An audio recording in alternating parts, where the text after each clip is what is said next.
My twin brother called me sobbing from the darkness of his own garage because his wife had beaten him over a broken ceramic plate. She controlled his bank accounts, his medications, and his dignity for 30 years. She thought she had broken him completely. She was wrong. She did not know that he had an identical twin brother who was a former Marine and had zero tolerance for bullies. I switched places with him. I shaved my beard, put on his worn-out clothes, and walked into the lion's den. She thought she was yelling at her submissive husband. She had no idea she was facing a man who knows exactly how to dismantle a threat. Before I tell you how I made her regret the day she was born, let me know where you are watching from in the comments below. I am Calvin Mercer. At 68 years old, I have built half the structural skyline of Chicago. I deal in steel, concrete, and absolutes. I do not deal in feelings. My brother Alvin deals in literature and poetry. We were born minutes apart, but we could not be more different. I chose the core and then engineering. He chose the classroom and romance. I stayed single and amassed a quiet fortune. He married Pamela and slowly lost his soul. I had not seen Alvin in person for 5 years. We drifted apart because I could not stand watching his wife treat him like a servant, and he was too ashamed to admit I was right. I thought he was just henpecked. I did not know he was a prisoner. Last Tuesday, I was standing on the balcony of my penthouse drinking black coffee and reviewing blueprints for a new stadium. My phone buzzed on the glass table. It was a video call request from Alvin. It was 2 p.m. on a Tuesday. Alvin never called during the day.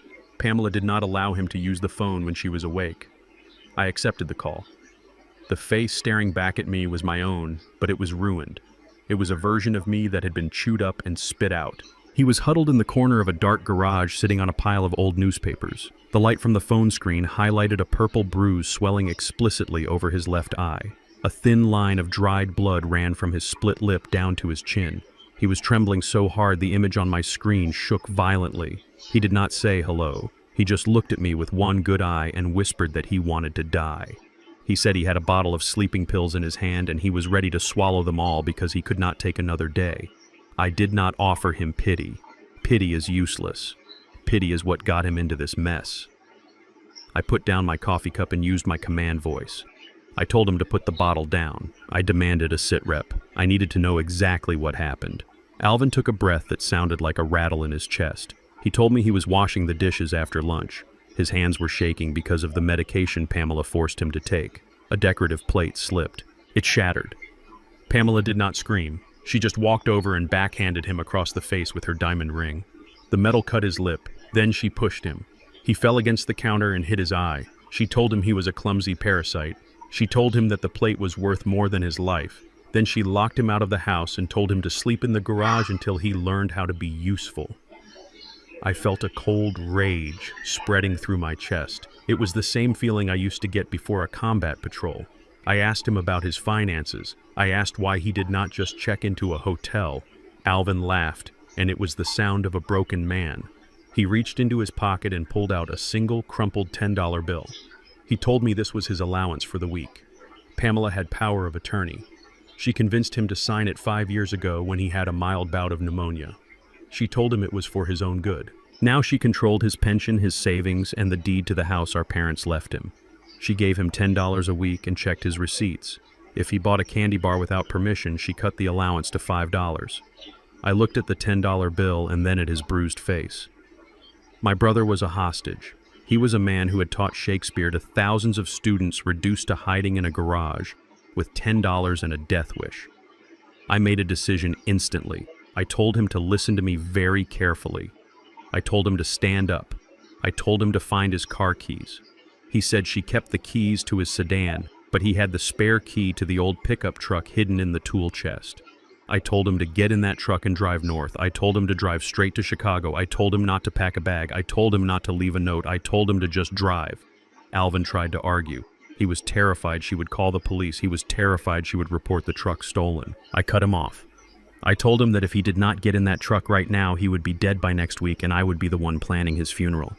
I refused to bury my twin brother because of a woman named Pamela. He nodded slowly. He wiped the blood from his chin. He said he was on his way. I stayed on the line with him until he started the engine. I listened as he backed out of the garage. I waited until he was on the interstate before I hung up. Then I called my assistant and told her to clear my schedule for the next month. I told her I had a family emergency. Alvin arrived in Chicago 14 hours later. When I opened my door, the smell hit me first. It was the smell of fear and neglect. He was wearing a stained polo shirt and pants that were 2 sizes too big. He had lost at least 30 pounds. His skin was gray. He looked like an old man. I am 68, but I box 3 times a week. I run 5 miles every morning. Alvin looked like he was 80. He stood in my foyer, clutching that $10 bill like it was a lifeline. He looked at my marble floors and my leather furniture, and he started to cry again. He apologized for the intrusion. He apologized for being weak. He apologized for being alive. I took him to the guest bathroom. I gave him a fresh towel. I told him to shower and shave. I cooked him a steak. He ate it with his hands tearing at the meat like a starving animal. It broke my heart, but I did not show it. I poured him a glass of expensive bourbon. He flinched when I raised the bottle. He thought I was going to hit him. That flinch sealed Pamela's fate. That tiny, involuntary movement of fear told me everything I needed to know about the last 30 years of his life. We sat in my living room until the sun came up. He told me everything. He told me about the pills she made him take that made his mind foggy. He told me about Jordan, his son, my nephew, who watched his mother humiliate his father and did nothing. He told me about Courtney, the daughter-in-law, who treated him like a waiter in his own dining room. He told me they were planning to put him in a state-run nursing home next month so they could sell the house and buy a vacation property in Florida. They had convinced everyone in their social circle that Alvin was suffering from dementia. They had isolated him so completely that no one would believe him if he spoke up. I looked at my brother, then I looked at my reflection in the dark window. We were identical. Same height, same eyes, same nose. If I slumped my shoulders and put on his glasses, I was him. If he stood up straight and put on my suit, he was me. The plan formed in my mind with the precision of a structural drawing. Legal action would take too long. A lawsuit would alert them. They would hide the assets. They would claim he was mentally incompetent. They would win.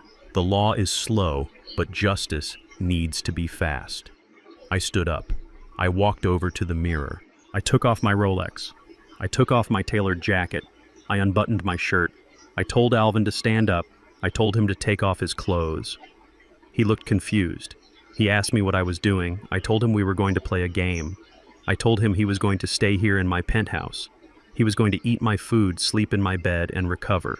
I would hire the best doctors to document his injuries. I would hire the best forensic accountants to trace the money, but I would not be here to oversee it. Alvin asked where I was going. I picked up his stained polo shirt from the floor. It smelled of sweat and old grief. I put it on. It was loose around my chest. I slumped my shoulders. I practiced the tremor in my right hand that I had seen him do. I looked at him and spoke in his soft, trembling voice. I told him I was going home to Pamela. I told him I was going to Atlanta. Alvin grabbed my arm. He was terrified. He said she would know. He said she would kill me. He said I did not know what she was capable of. I removed his hand gently but firmly. I looked him in the eye. I told him that Pamela relies on his fear. She relies on the fact that he will never fight back. She relies on 30 years of conditioning. She is expecting a sheep to walk back through that door. She is not expecting a wolf. I went to the bathroom and shaved off my signature goatee. I looked at myself in the mirror. Without the beard, with the bruised posture, I was Alvin. I practiced the flinch. I practiced the downward gaze. It was perfect. I came back out and handed Alvin my credit card. I told him to buy whatever he wanted. I told him to rest. Then I took his truck keys. I took the $10 bill. I put it in my pocket. That $10 bill was going to be the evidence that brought her down. I drove his battered pickup truck south. The drive gave me time to think. I memorized the names he gave me: Pamela, Jordan, Courtney, the neighbors, the doctor who prescribed the pills. I was not just going undercover. I was going to war. I was an engineer. I knew that if you want to bring down a building, you do not hit it with a wrecking ball from the outside. You plant explosives at the structural columns in the basement. You detonate it from within. Pamela had built her empire on my brother's back. I was going to be the structural failure she never saw coming. I pulled into the driveway of his house in Atlanta just as the sun was setting. It was a large, ostentatious house with manicured hedges and a fountain that looked like it cost more than my first car. I saw the lights on inside. I saw a shadow move across the window. I gripped the steering wheel. My hands were not shaking. My heart was steady. I was a Marine. I had cleared insurgent strongholds in the desert. I had negotiated multi-million-dollar contracts with corrupt city officials. I was not afraid of a 65-year-old woman in a floral dress. I turned off the engine. I grabbed the small bag of clothes I had packed Alvin's clothes. I walked up the driveway. I made sure to drag my feet. I made sure to hunch my back. I reached for the door handle. It was unlocked. I took a deep breath, suppressing the alpha energy that had defined my life for 40 years. I let the persona of the beaten husband wash over me. I opened the door and stepped into the foyer. Pamela was standing there. She was holding a glass of wine. She looked at me with pure disgust. She did not ask where I had been. She did not ask if I was hurt. She just rolled her eyes and turned her back on me. She told me I was late. She told me to get in the kitchen and clean up the mess I made before I broke anything else. She threw an apron at me. It hit me in the chest and fell to the floor. I looked at the apron. Then I looked at the back of her head. I picked up the apron. I did not say a word. I walked toward the kitchen. The game had begun. She thought she had won because I came back. She did not know that the man walking into her kitchen was already calculating exactly how to destroy her. I tied the apron strings. I was inside. And the demolition was about to start. The engine of the rusted pickup truck ticked as it cooled down in the driveway. I sat behind the wheel for a moment and stared at the house. It was a sprawling colonial structure with white pillars and perfectly manicured boxwood hedges. To the outside world, this was the residence of a respectable retired couple. To my brother Alvin, it was a black site prison camp where the torture was psychological and the warden wore pearls. I checked my reflection in the rearview mirror one last time. Shoulders slumped, head down, eyes averted. I was no longer Calvin Mercer, the man who stared down union bosses and structural failures. I was Alvin the beaten dog. I took a deep breath and stepped out of the truck. The gravel crunched under my boots. Every step toward that front door felt like walking into a live fire zone without a vest. I reached for the doorknob. My hand did not shake, but I forced it to tremble. I had to sell this. I twisted the knob and pushed the door open. The air inside was cold and smelled of lemon polish and expensive potpourri. It was the smell of a museum, not a home. I took 2 steps into the foyer. Pamela was waiting. She stood by the hallway table, tapping a manicured fingernail against the wood. She did not look relieved to see me. She looked annoyed that I had returned at all. "You are late," she snapped. Her voice was like a whip cracking in the silence. She did not ask where I had been. She did not ask if I was okay after threatening suicide. She only cared that her schedule had been disrupted. She looked me up and down with a sneer that twisted her face into something ugly. "You look disgusting. Go wash your face. Jordan and Courtney will be here in an hour, and I will not have you looking like a vagrant at my dinner table." My instinct was to straighten my spine. My instinct was to cross the room in 2 strides and tell her exactly who she was talking to. I felt the heat rise in my chest. It was the same adrenaline dump I used to feel before kicking down a door in a combat zone. But I swallowed it. I forced the bile down. I looked at the floor tiles. I mumbled an apology. The words tasted like ash in my mouth. "I am sorry, Pamela. I lost track of time." She huffed a dismissive sound that vibrated with contempt. She walked past me toward the kitchen, her heels clicking rhythmically on the hardwood. It was the cadence of authority. "Follow me," she ordered over her shoulder. "Do not just stand there like a senile old fool. We have work to do." I followed her. I kept my head down, but my eyes were scanning everything. I noted the expensive art on the walls. I noted the new furniture that Alvin had never mentioned. I noted the way she took up all the space in the room, expanding her presence while shrinking his. We entered the kitchen. It was pristine. White marble counters, stainless steel appliances. It looked like a showroom, not a place where people cooked. Pamela stopped in the center of the room. She grabbed a floral apron from the counter. She did not hand it to me. She threw it. The fabric hit me squarely in the face. The humiliation was sudden and sharp. It was a calculated move. It was designed to remind me that I was not a husband. I was staff. For a split second, the mask almost slipped. My hand shot up to catch the apron before it hit the floor. The movement was too fast. It was too precise. It was the reaction of a man with reflex training. I froze. I waited for her to notice, but Pamela had already turned her back. She was too arrogant to pay attention. She assumed I was clumsy.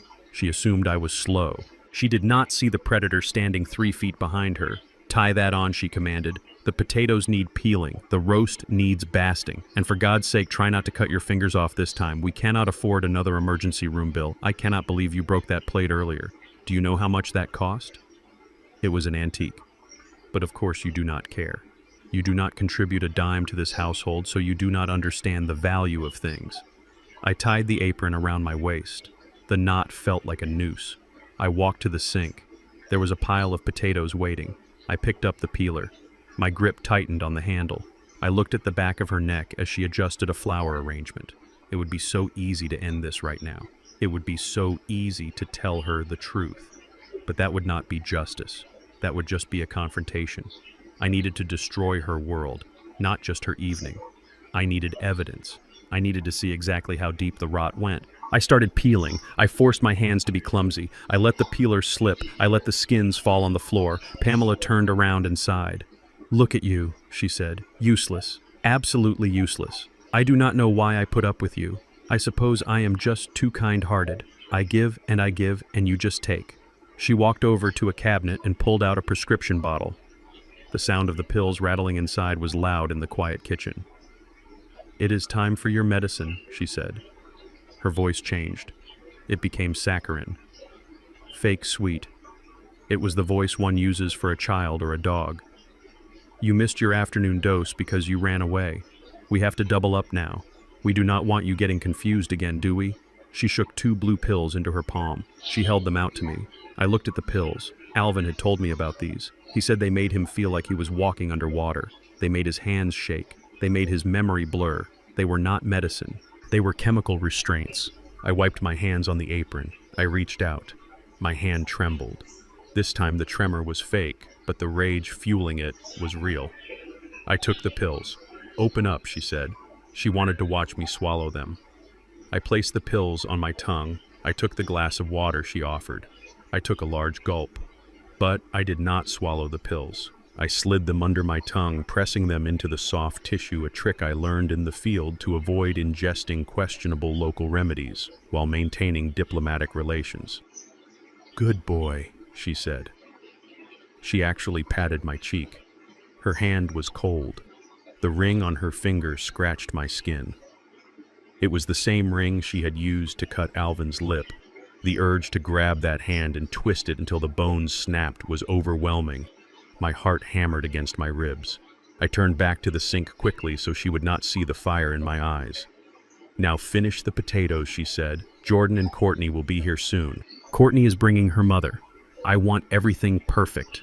Do not speak unless spoken to. Do not tell your boring stories. No one wants to hear about your old students or your poetry. Just sit there and eat and try not to drool." I nodded. I kept peeling. The water from the tap ran cold over my hands. Pamela left the kitchen to go change her dress. As soon as she was gone, I spit the pills into my hand. I wrapped them in a paper towel and shoved them deep into my pocket. I would send these to the lab tomorrow. I needed to know exactly what poison she was feeding my brother. I looked around the kitchen. This was my observation post. I noted the calendar on the wall. It was filled with social events, spa appointments, and luncheons. Alvin's name appeared nowhere. I noted the stack of mail on the counter. Bills, invitations, bank statements. I wanted to go through them, but I heard a car pulling into the driveway. Jordan was here, my nephew, the boy I had sent birthday checks to for 30 years. The boy who watched his father wither away and did nothing. I felt a different kind of anger for him. Pamela was a monster, but Jordan was a coward, and cowards are often more dangerous because they have no code. I sat down at the small kitchen table, the one shoved in the corner where the servants would eat. I waited. I put my hands on my knees. Under the table, out of sight, I made a fist. I squeezed. I squeezed until my knuckles turned white. I squeezed until my fingernails dug into my palm and broke the skin.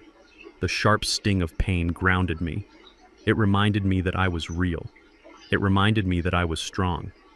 I looked at the small drop of blood on my palm. This was the only blood I intended to shed. The rest would be theirs. The back door opened. I heard Jordan's voice. He was laughing. It was a loud, entitled laugh. "Hey, Mom," he shouted.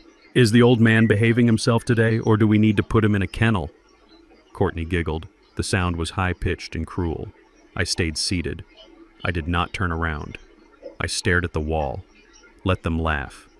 Let them think I am broken. Let them walk right into the trap. I relaxed my fist. I wiped the drop of blood on my pants. I took a deep breath. Phase 1 was complete. I was inside. The enemy was comfortable. And they had absolutely no idea that the war had just begun. The dining room table was set with the kind of precision that usually precedes a military tribunal. Crystal wine glasses sparkled under the chandelier light. Heavy silverware was aligned perfectly with the edges of the porcelain plates. It was a display of wealth and sophistication, none of which belonged to the people sitting at the table. I stood by the sideboard holding a pitcher of ice water because Pamela had instructed me that I was not allowed to sit until everyone else had been served. She told me it was because I was clumsy, and she did not want me ruining the tablecloth before the guests arrived. But I knew the truth. She wanted to remind me of my place. In her kingdom, I was not the king. I was not even a citizen. I was the help. The front door opened, and the air in the house immediately changed. It became heavier, charged with the static electricity of entitlement. Jordan walked in first. My nephew, my brother's son. He was 35 years old, wearing a golf shirt that cost more than Alvin's monthly allowance. He walked with a swagger that he had not earned, a confidence born from never having to work for a single dollar in his life. Behind him was Courtney. She was a vision of manufactured perfection, with blonde hair that was sprayed into submission and a dress that looked uncomfortable just to look at. She carried a bright orange Hermes Birkin bag. I know the brand because I have bought expensive gifts for business partners over the years. That bag cost at least $15,000. It was worth more than the truck I drove down here. She dropped it onto the floor next to her chair with a careless thump as if it were a bag of groceries. "Hello, Mother," Jordan boomed, ignoring me completely. He walked right past me to kiss Pamela on the cheek. He did not look at me. To him, I was just a piece of furniture, and a worn-out one at that. Courtney wrinkled her nose as she entered the dining room. "It smells like mothballs in here," she said. Her voice was sharp like glass grinding on stone. "Can we open a window? It is stifling." Pamela laughed, a tinkling artificial sound. "Oh, stop it, Courtney. That is just Alvin. He insists on wearing those old sweaters even though I bought him new clothes. He is just stubborn." I stood there gripping the handle of the water pitcher. My knuckles were white. The urge to pour the ice water over Jordan's head was so strong I had to bite the inside of my cheek until I tasted copper. But I did not move. I waited. I was on a mission. And a soldier does not break cover just because the enemy is rude. "Sit down, Dad," Jordan said, finally waving his hand toward the end of the table without looking at me. "Just try not to spill anything today, okay? Courtney is wearing silk." I sat. My seat was not at the head of the table. That spot was taken by Jordan. I was placed at the far end near the kitchen door in a chair that was slightly lower than the others. It was a subtle psychological trick. They were literally looking down on me. Dinner was a torture session disguised as a family meal. Pamela had prepared a roast, but she served me a small portion of boiled vegetables and mashed potatoes. She told the table it was because of my digestion. She said my system could not handle rich food anymore. I watched Jordan cut into a thick slice of prime rib, the juice running onto his plate. I watched him devour the food that Alvin's pension had paid for. "So," Jordan said, chewing with his mouth open, "I have a new investment opportunity. It is a tech startup, crypto mining in the cloud. I need $50,000 to get in on the ground floor. It is a sure thing." Pamela smiled at him, her eyes shining with adoration. "That sounds wonderful, darling. You are so smart with money, just like your grandfather." I almost choked on my water. My father, their grandfather, was a man who saved every penny and invested in solid real estate. He would have looked at Jordan and laughed him out of the room. Jordan was not smart with money. He was a gambler who used business buzzwords to hide his incompetence. "We can pull the money from the emergency fund," Pamela continued. "I will sign the transfer tomorrow." "But what about Dad's care?" Courtney asked. She did not sound concerned. She sounded calculating. She was looking at me like I was an item on a budget spreadsheet that needed to be deleted. "If we move him to that facility in Stone Mountain, the monthly cost goes down significantly. I toured it yesterday. It is adequate. Adequate," I repeated in my head. Stone Mountain was a state-funded warehouse for the indigent. It was where people went to wait for death in rooms that smelled of bleach and despair. They were discussing throwing me into a dumpster while eating the food I provided. "It is a bit far," Pamela said, sipping her wine. "But you are right. We need to prioritize. Jordan's future is more important than pampering an old man who does not even know what day it is. Look at him. He is staring at his potatoes like he has never seen food before." I was not staring at my potatoes. I was staring at Courtney's Hermes bag. It was sitting on the floor right next to her chair. The bright orange leather was gleaming under the lights. It was open. Inside, I could see a designer wallet and a phone. It was the symbol of everything they valued: status, appearance, greed. Courtney sighed loudly. "This soup is cold, Pamela, and I asked for sparkling water, not tap. Can we get some service in here?" She looked at me. She snapped her fingers. 2 sharp clicks. "Dad, get up. Get the sparkling water from the fridge and heat up this soup." Something inside me shifted. It was the click of a safety being disengaged. I looked at her. I looked at Jordan, who was busy texting on his phone. I looked at Pamela, who was watching me with that familiar look of disdain. I stood up. I made sure to struggle. I pushed against the table, letting my chair scrape loudly against the floor. I hunched my shoulders. I adopted the posture of the defeated. "I am sorry," I mumbled. My voice was a rasp. "I will get it." I picked up the large tureen of tomato bisque from the center of the table. It was heavy. It was still steaming hot. Pamela had placed it there for second helpings. I held it with both hands. I started to shuffle toward Courtney. "Careful," Pamela warned. "Watch where you are going." I reached Courtney's chair. I was standing right behind her. The Hermes bag was directly beneath my left hand. I looked at the back of her head. I looked at the expensive silk of her dress.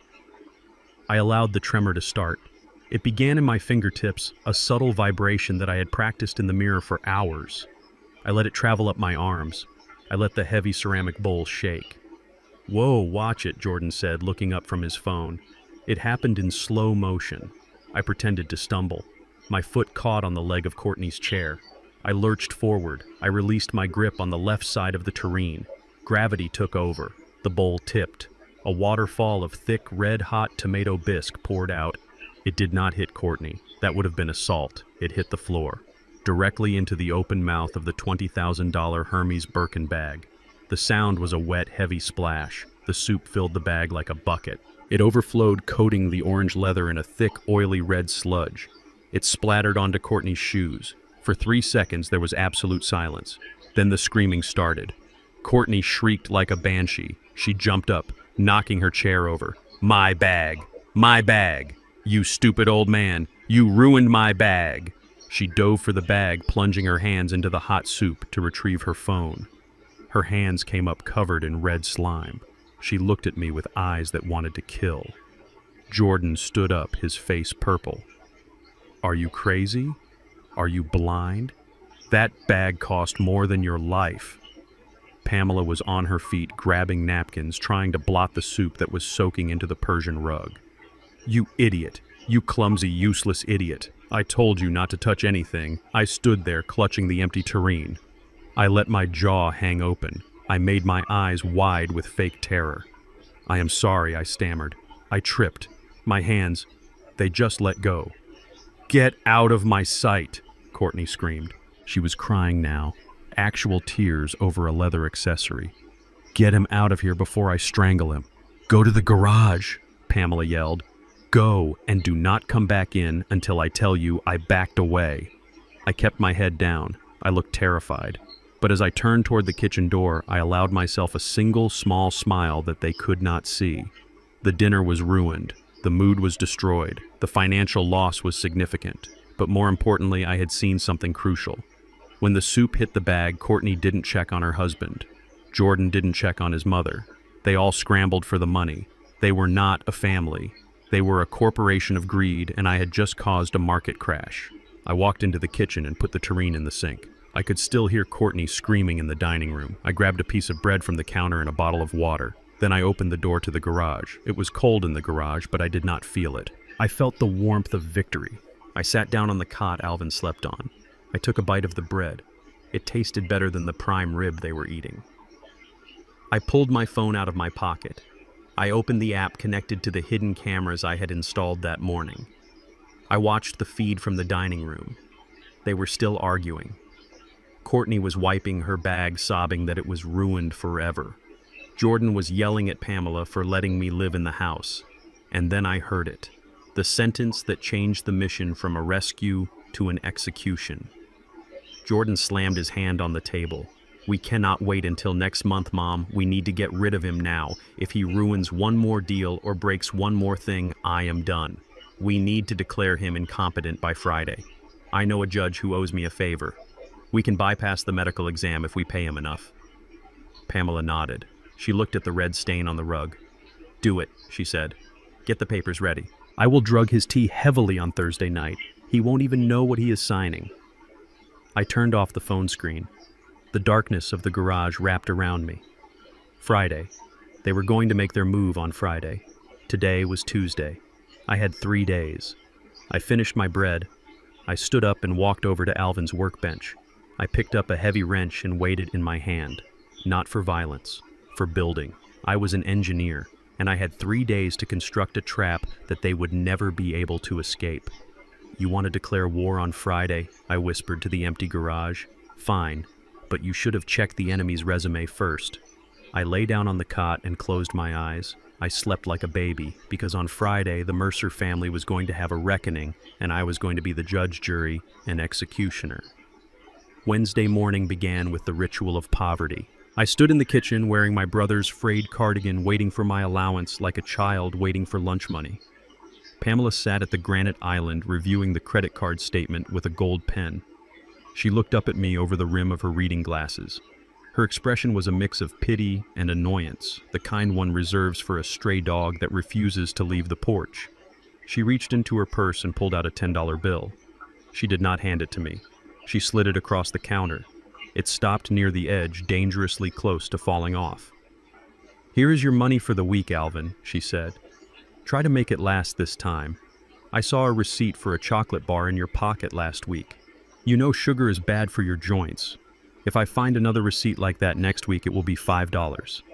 I looked at the bill, $10. A grown man, a retired educator who had worked for 40 years, was being given $10 to survive a week in a city where a cup of coffee cost $4. I looked at the credit card statement she was marking up. Even upside down, I could read the numbers. I have been reading blueprints and balance sheets since before she was born. I saw a charge for $2,000 at a pro shop. I pointed a shaking finger at the statement. What is that? I asked, keeping my voice weak and raspy. Pamela snatched the paper away. That is none of your business. But if you must know, Jordan needed new clubs. He is networking with important clients. He is building a future, something you never did. Jordan walked in at that moment, spinning a set of car keys on his finger. Thanks for the clubs, Mom, he said. He grabbed an apple from the bowl and took a bite. He looked at me and winked.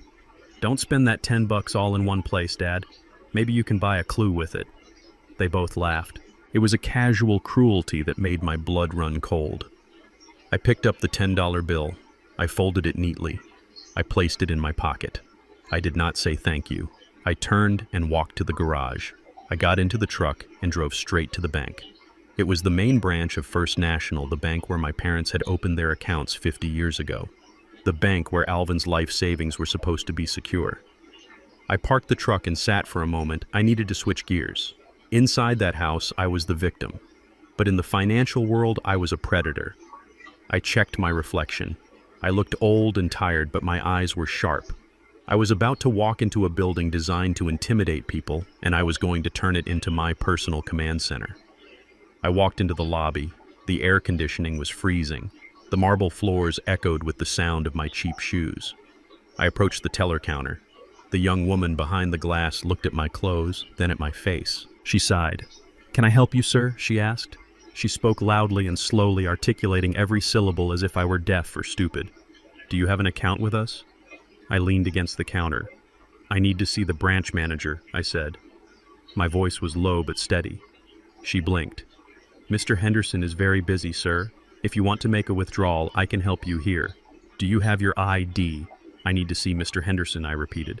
"Tell him Alvin Mercer is here. Tell him I have questions about the wire transfer authorization protocols on my joint account." The teller paused. She looked confused. She had expected me to ask for my balance or try to cash a Social Security check. She had not expected me to use technical banking terminology. She picked up the phone. She whispered something, looking at me nervously. A moment later, she hung up. "Mr. Henderson will see you briefly," she said. "Third door on the left." I walked to the office. The door was open. "Mr." Henderson was a man in his 40s with a cheap suit and a nervous smile. He stood up as I entered. He did not offer to shake my hand. He pointed to the chair opposite his desk. "Alvin, good to see you," he said. His tone was condescending. Pamela called me last week. She said you might be coming by. She said you have been having some episodes, confusion about your money. I sat down. I did not slump. I sat with the posture of a man who owns the building. I looked at the nameplate on his desk. Robert Henderson. Close the door. Robert, I said. He froze. It was the tone. It was the command voice I used on construction sites when a foreman was cutting corners. He looked at me puzzled. He walked over and closed the door. Now, Robert, I said, leaning forward, let us cut the act. I know Pamela has power of attorney. I know she told you I am mentally incompetent. I know you have been approving transfers from my primary savings into an offshore LLC registered in the Cayman Islands under Jordan's name. Henderson turned pale. He sat down heavily. I don't know what you are talking about, Alvin. Everything is legal. Pamela handles your affairs because... Stop, I interrupted. I pulled a folded piece of paper from my pocket. It was not the $10 bill. It was a list I had compiled from the documents I found in the trash and the snippets I heard on the phone. Regulation E of the Electronic Fund Transfer Act requires a dual signature for any transfer exceeding $10,000 from a joint account where one party has been flagged as vulnerable, I said. I recited the banking code from memory. I saw no second signature on the transfer dated October 14th. I saw no second signature on the transfer dated November 2nd. Henderson started to sweat. He loosened his tie. Alvin, listen, you are confused. Your memory isn't what it used to be. Pamela signed for you. Power of attorney allows her to manage funds for my benefit, I said. It does not allow her to gift $50,000 to a shell company with no employees and no revenue. That is called embezzlement, Robert. And facilitating it is called wire fraud. That is a federal crime. 10 years in prison. Minimum. The silence in the room was heavy.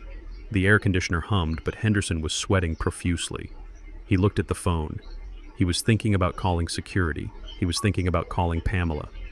I would not do that, I said, reading his mind. If you pick up that phone, I will walk out of here and go straight to the FBI field office. I will ask for a forensic audit of this entire branch. And Robert, we both know they will find more than just my account, won't they? A man who breaks the rules once usually breaks them a dozen times. Henderson took his hand off the phone. He looked at me. He was terrified. He was no longer looking at a senile old man. He was looking at a ruin. What do you want, Alvin? He whispered. I want access, I said. I want you to open a safe deposit box for me. Right now, in my name only. No power of attorney attached. No notification to Pamela. And I want you to print out the full transaction history of my accounts for the last 5 years. Unredacted. He shook his head. I can't. Pamela monitors everything. She gets alerts. You are the branch manager, I said. You can bypass the alert system for administrative purposes. You can flag the account as under manual review. That stops the automated texts for 48 hours. Do it. Henderson hesitated. I leaned back in the chair and tapped my fingers on the desk. It was the sound of a ticking clock. Tick-tock, Robert, I said. Federal prison is not a nice place for a man with soft hands like yours. He typed. His hands were shaking. I watched him. I watched the power dynamic shift in real time. 10 minutes ago, I was a beggar with $10. Now, I was the one holding the leash. Here, he said, sliding a key across the desk. Box 404. I set it up as a legacy box. It won't show up on the monthly statement. And the records, he printed them. The printer whirred, page after page of betrayal. I watched the paper stack up. Every sheet was proof of how they had bled my brother dry. They had bought cars. They had paid for vacations. They had bought jewelry, all while he sat in a garage with a $10 bill. I took the stack of papers. I took the key. I stood up. Thank you, Robert, I said. You have been very helpful.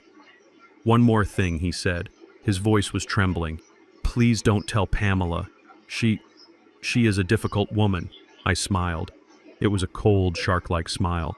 Oh, I won't tell her, Robert. When she finds out, it won't be from me. It will be when the handcuffs click shut. I walked out of his office. I walked past the teller who had treated me like a child. I walked into the vault. I found box 404. I placed the stack of papers inside. I also placed the vial of blue pills I had saved. I had my evidence. I had my secure location. I had a terrified accomplice inside the bank. I walked out of the bank and into the bright sunlight. I felt lighter. I felt dangerous. I pulled the $10 bill out of my pocket. I looked at it one last time. This was not an allowance anymore. This was seed money. I walked over to a hot dog stand on the corner. I bought a hot dog with everything on it and a large soda. It cost $6. I ate it standing up watching the traffic. It was the best meal I had eaten in years. I had $4 left, and I had the key to their destruction in my pocket. I got back into the truck. I checked the time. It was noon. Pamela would be at her yoga class. Jordan would be sleeping off a hangover. The house was empty. It was time to go back. It was time to install the microphones. It was time to turn their sanctuary into a surveillance state. I started the engine. The old truck roared to life. I patted the dashboard. "Hang on, Alvin," I whispered. "We just won the first round." The garage was a concrete box that smelled of gasoline-damp cardboard and despair. It was not a guest suite. It was not a converted living space. It was a storage unit for old holiday decorations, lawn equipment, and my brother. I stood in the center of the room, shivering slightly. The temperature dropped 10 degrees the moment I stepped across the threshold.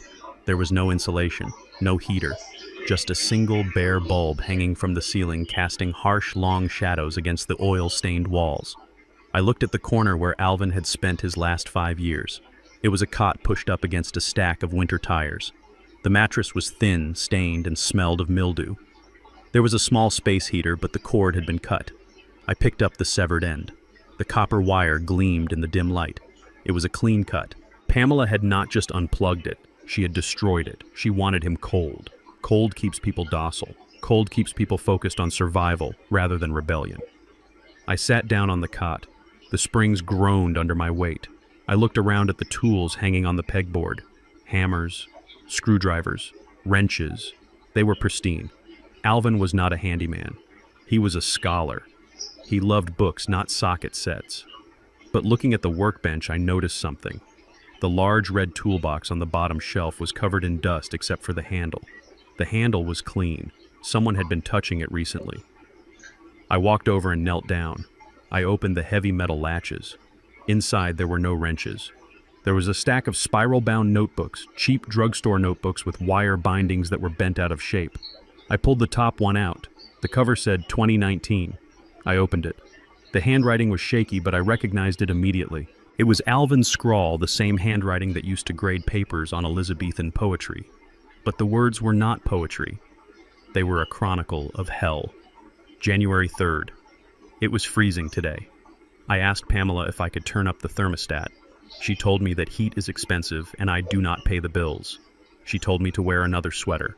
I am wearing 3. My fingers are so stiff I can barely hold this pen. Jordan came by today. He saw me shivering and laughed. He said I looked like a homeless person. I suppose I am. I am homeless in my own house. I closed the book. A wave of nausea hit me. I am a man who has seen combat. I have seen what shrapnel does to a human body. But this was different. This was a slow, deliberate dismantling of a human soul. I put the book down and picked up my bag. I had work to do.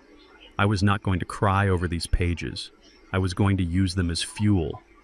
I unzipped the duffel bag I had brought from the truck. Inside were 6 high-definition micro cameras with audio capability. I had bought them with cash at a spy shop 3 towns over on my drive down. They were the size of a quarter. They had a battery life of 6 months and uploaded directly to a secure cloud server. I took the first camera and a cordless drill. I walked out of the garage and slipped back into the main house through the side door. The house was quiet. Pamela was still at yoga. I moved to the kitchen. This was the battlefield where she used food as a weapon. I climbed up onto the counter. I drilled a tiny hole in the crown molding above the refrigerator. It was invisible from the floor. I inserted the camera lens. I secured it with industrial adhesive. As the glue dried, I thought about the entry I had read from March 15th. I was so hungry today. Pamela put a lock on the pantry door. She said I was snacking too much and getting fat. I am not fat. I have lost 20 pounds. I tried to eat an apple from the bowl on the counter, but she slapped it out of my hand. She said the fruit is for display, not for eating. I waited until they went to sleep and drank tap water until my stomach stopped growling. I tightened the screw on the camera mount. Now I would see everything. I would see every time she denied him food. I would see every time she locked that pantry. And the world would see it too. I moved to the living room. This was Jordan's domain. The massive flat-screen TV, the leather recliners, the wet bar. I placed a camera inside the ventilation vent, angling it perfectly to capture the entire seating area. I remembered the entry from July 4th, Independence Day. Everyone was outside having a barbecue. I could smell the burgers, I could hear the music. Jordan told his friends that I was sick and contagious, so I could not come out. He told them I had a senile aggression problem. I watched from the garage window. I saw them eating on the deck my father built. I saw Courtney throwing leftovers into the trash. Good steak, whole corn cobs. I would have eaten them out of the garbage if I had the chance. I felt a cold fury settle in my chest. It was a sharp, focused anger. I synced the living room camera to my phone. The image was crystal clear, 4K resolution of their greed. I could see the dust on the mantelpiece. I could see the labels on the expensive scotch bottles. I moved upstairs. The master bedroom. The door was closed but not locked. I pushed it open. The smell of Pamela's perfume was overpowering, lavender and cruelty. I walked to the bedside table. I placed a listening device behind the heavy oak headboard. I placed a camera inside the smoke detector on the ceiling. I thought about the entry from September 22nd, our anniversary, 30 years. I bought her a card with the money I saved by skipping lunch for a month. I wrote a poem inside. I thought maybe, just maybe, she would remember the girl she used to be. She opened it, laughed, and tossed it into the fireplace. She said poetry does not pay the mortgage. She said I was pathetic. Then she made me sleep on the floor because she said I smelled like old age. I finished the installation. 6 cameras, 4 microphones. The house was now a panopticon. I pulled out my phone and checked the feeds. Kitchen clear, living room clear, bedroom clear, dining room clear. I had eyes on every inch of their lives. I could hear them breathing. I could hear their secrets. I went back to the garage. I sat down on the cot again. I picked up the stack of diaries. There were 10 of them. 10 years of evidence. I opened the toolbox again and found a false bottom. Beneath the diaries was something else. A small velvet box. I opened it. Inside was our mother's engagement ring, the one Alvin was supposed to give to his daughter if he ever had one, or to a granddaughter. I opened the diary to the last entry written just 3 days ago. October 28th. Jordan asked about Mom's ring today. He wants to give it to Courtney to upgrade her setting. He thinks I lost it. He threatened to tear the garage apart to find it. I hid it under the toolbox. I will swallow it before I let that woman wear my mother's ring. I am tired. I am so tired. I think the pills are killing me. Maybe that is for the best. I snapped the velvet box shut. I put it in my pocket. I put the diaries back in the toolbox and locked it. Then I took the toolbox and carried it out to the truck. I hid it under the passenger seat. These were not just journals. These were the testimony of a murder victim who was still alive. I walked back into the garage. I looked at the cold gray walls. I spoke out loud to the empty room. You are not going to die here, Alvin, and they are not going to win. I lay down on the cot. It was uncomfortable. It hurt my back, but I needed to be here. I needed them to find me here when they came home. I needed to maintain the illusion for just a little longer. I checked the camera feed on my phone again. A car pulled into the driveway, a Mercedes. Pamela was back. I watched on the screen as she walked into the kitchen. She looked around. She put her yoga mat on the counter. She opened the fridge and took out a bottle of water. She had no idea that the tiny black dot above the fridge was recording her every move. She pulled out her phone and dialed a number. The audio from the kitchen camera came through my earbuds crisp and clear. "Hello, darling," she said. Her voice was purring. "Yes, the old fool is back.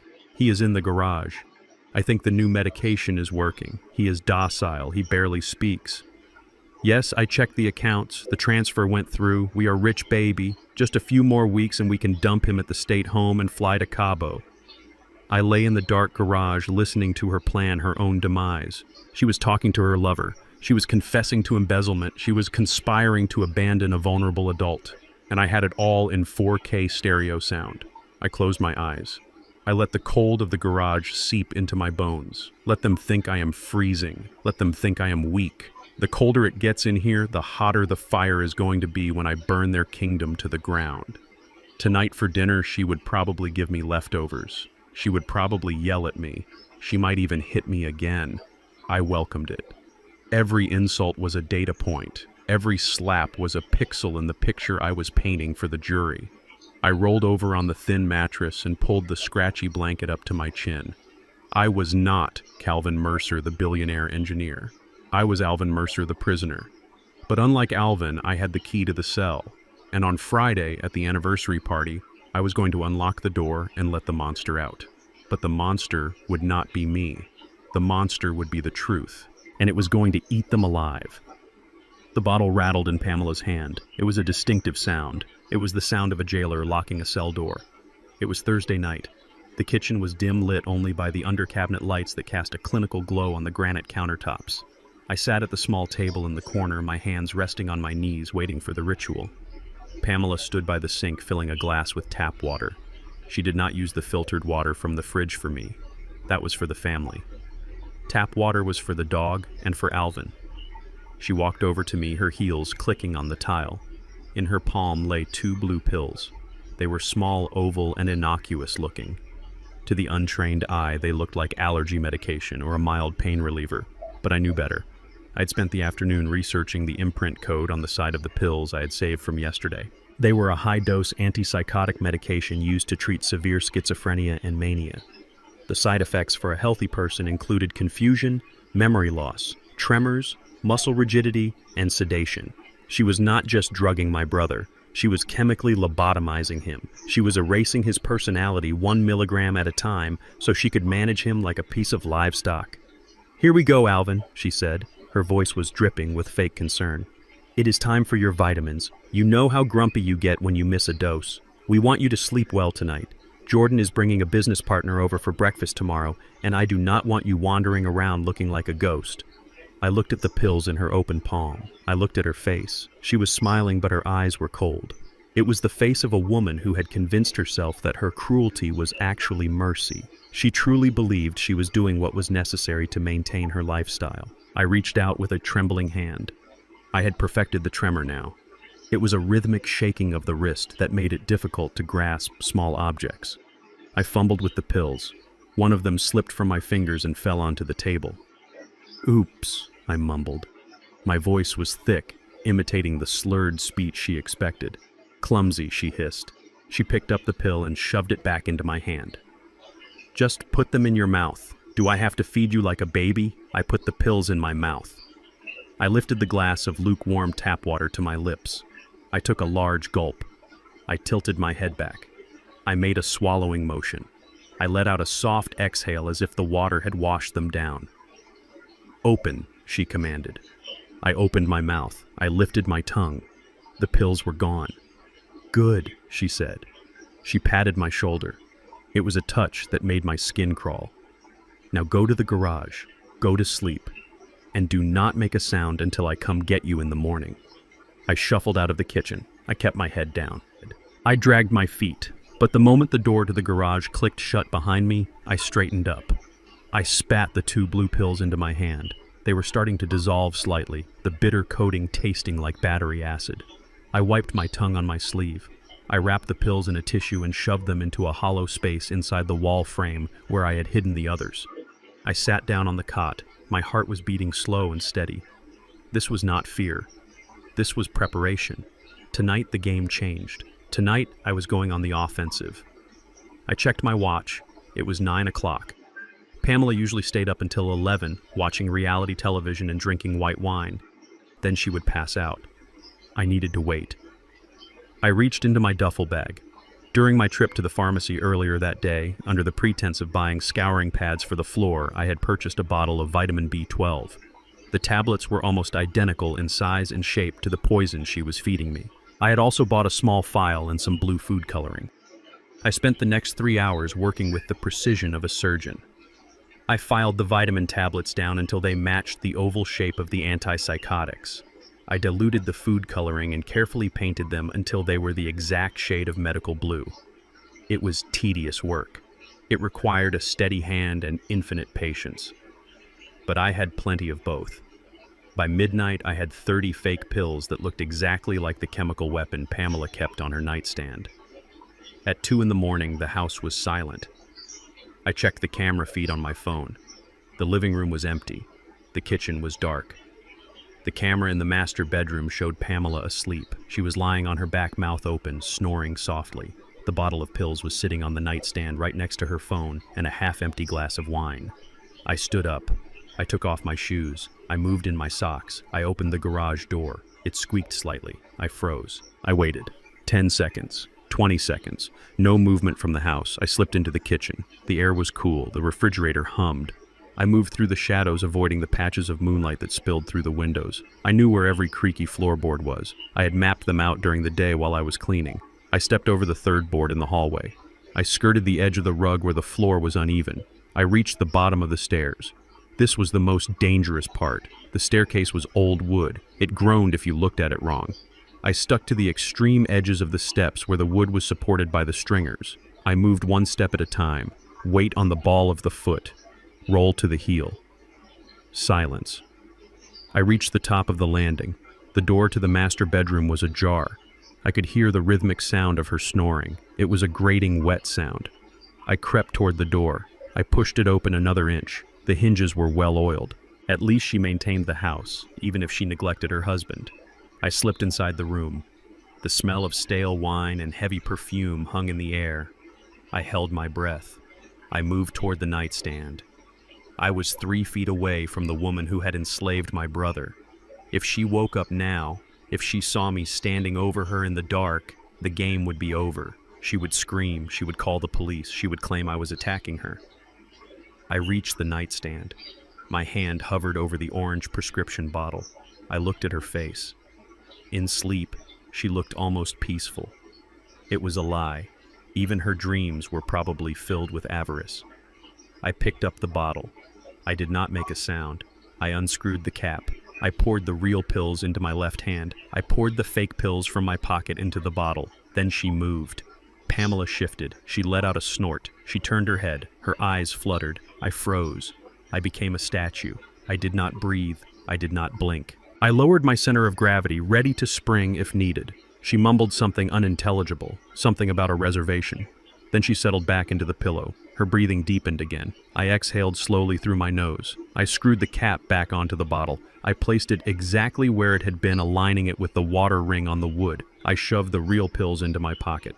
I turned to leave, but then I saw it. Her phone was lighting up. A text message had just come in. I leaned closer. I read the notification on the screen. It was from Jordan. Spoke to the judge. He is ready for Friday. Make sure the old man is totally out of it. We need him drooling when he signs. I stared at the message. The confirmation. They were not just going to declare him incompetent. They were going to parade him in front of a corrupt judge while he was drugged out of his mind. I wanted to smash the phone. I wanted to wake her up and force-feed her the entire bottle of real pills. I wanted her to feel the confusion and the terror she had inflicted on Alvin. But I was a professional.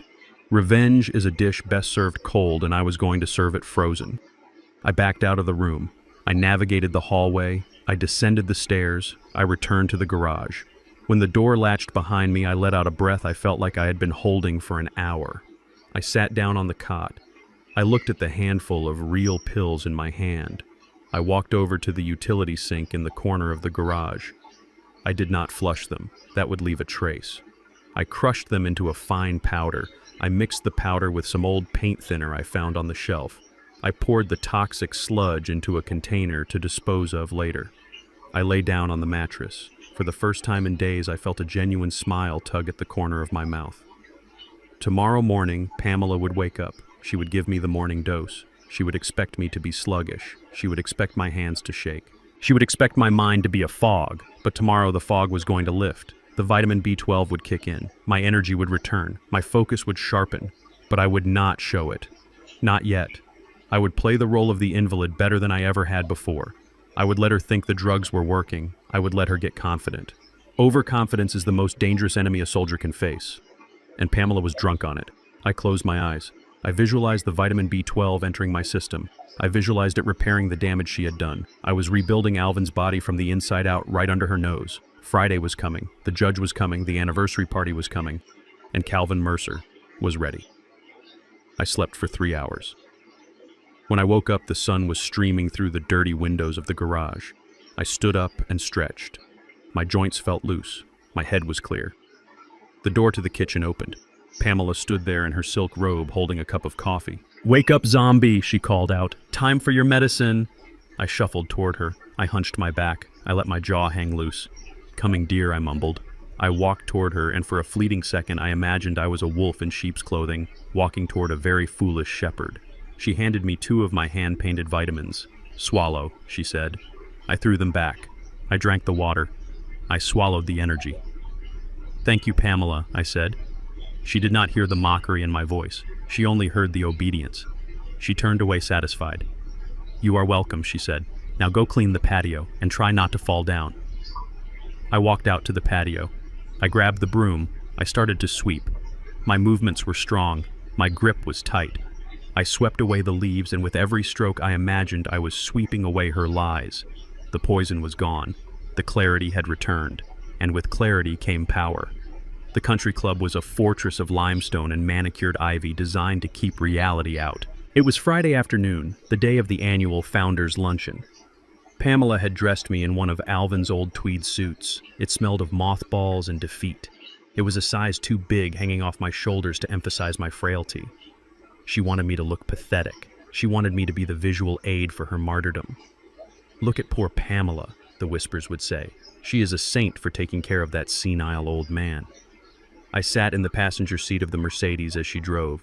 She was rehearsing her lines for the afternoon. She checked her makeup in the rearview mirror, adjusting a smile that did not reach her eyes. "Now listen to me, Alvin," she said, not looking at me. "We are going to walk and say hello to the committee and sit at table 5. You will not drink wine, you will not eat messy foods, and for the love of God, do not try to tell any of your stories. No one wants to hear about 19th century literature. Just nod, smile, and look confused. If anyone asks how you are, just look at me and I will answer. Do you understand?" I looked out the window.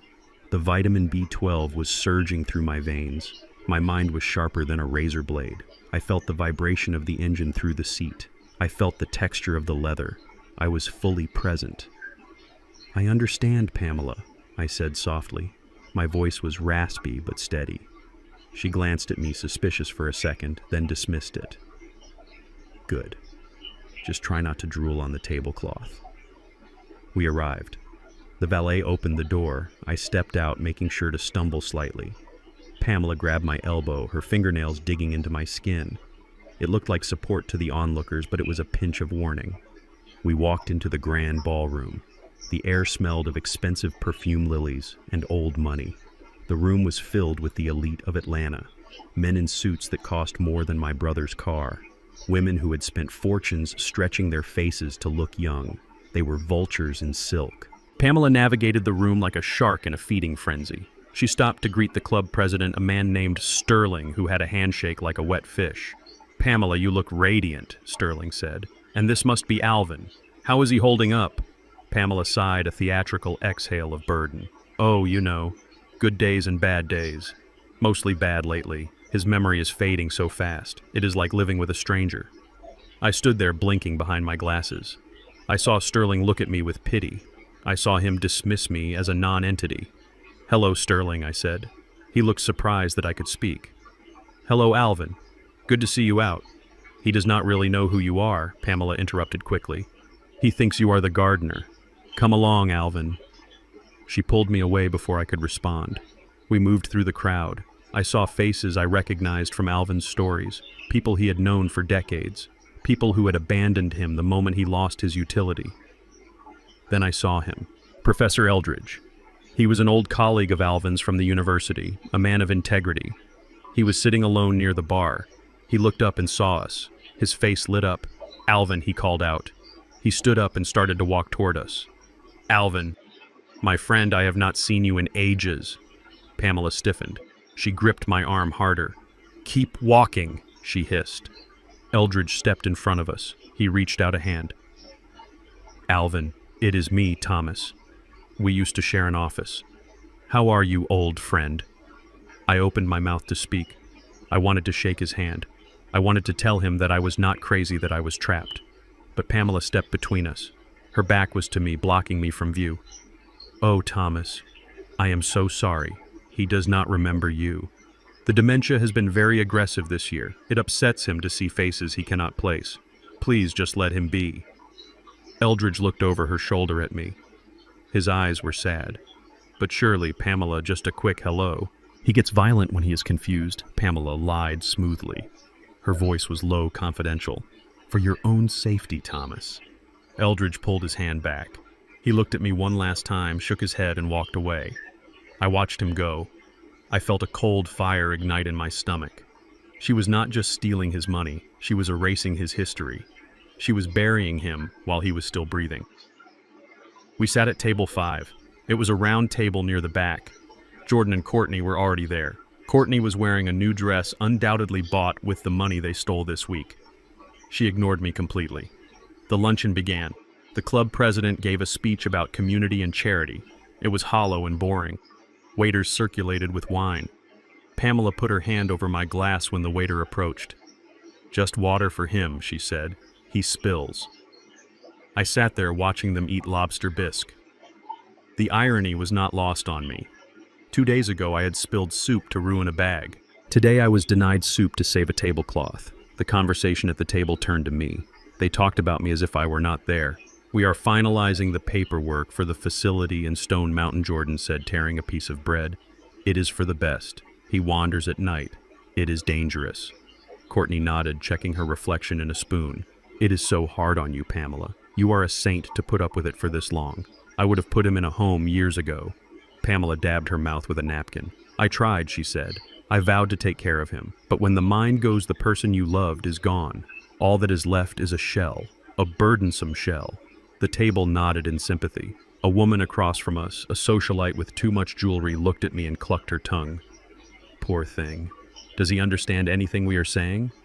Pamela laughed. "Oh no. He is in his own little world, probably thinking about his nursery rhymes." That was it. The line had been crossed. I reached for my water glass. I picked up a spoon. I tapped the glass. Ding, ding, ding. The sound cut through the chatter at the table. Then I tapped louder. Ding, ding, ding. People at the nearby tables turned to look. Pamela grabbed my wrist. "Stop that," she hissed. "Put the spoon down." I did not put the spoon down. I stood up. My legs were steady. I buttoned the jacket of the ill-fitting suit. I looked around the room. The conversation in the ballroom began to die down. People were staring. The crazy husband was making a scene. "Sit down," Jordan whispered harshly. "You are embarrassing us." I ignored him. I looked at the microphone stand on the small stage nearby where the president had just spoken. I walked toward it. Alvin Pamela shrieked in a whisper. "Get back here!" I reached the microphone. I adjusted the height. The feedback whined for a split second, silencing the entire room. 300 people turned to look at the disheveled old man on stage. I looked out at the sea of faces. I saw Pamela frozen in her chair, her face a mask of horror. I saw Jordan looking ready to tackle me. I gripped the microphone. I did not use my command voice. I used Alvin's voice. But I infused it with the clarity of a bell tolling at a funeral. "We wear the mask that grins and lies," I recited, quoting Paul Laurence Dunbar. My voice echoed through the hall. "It hides our cheeks and shades our eyes." The room was dead silent. They had expected gibberish. They were hearing literature.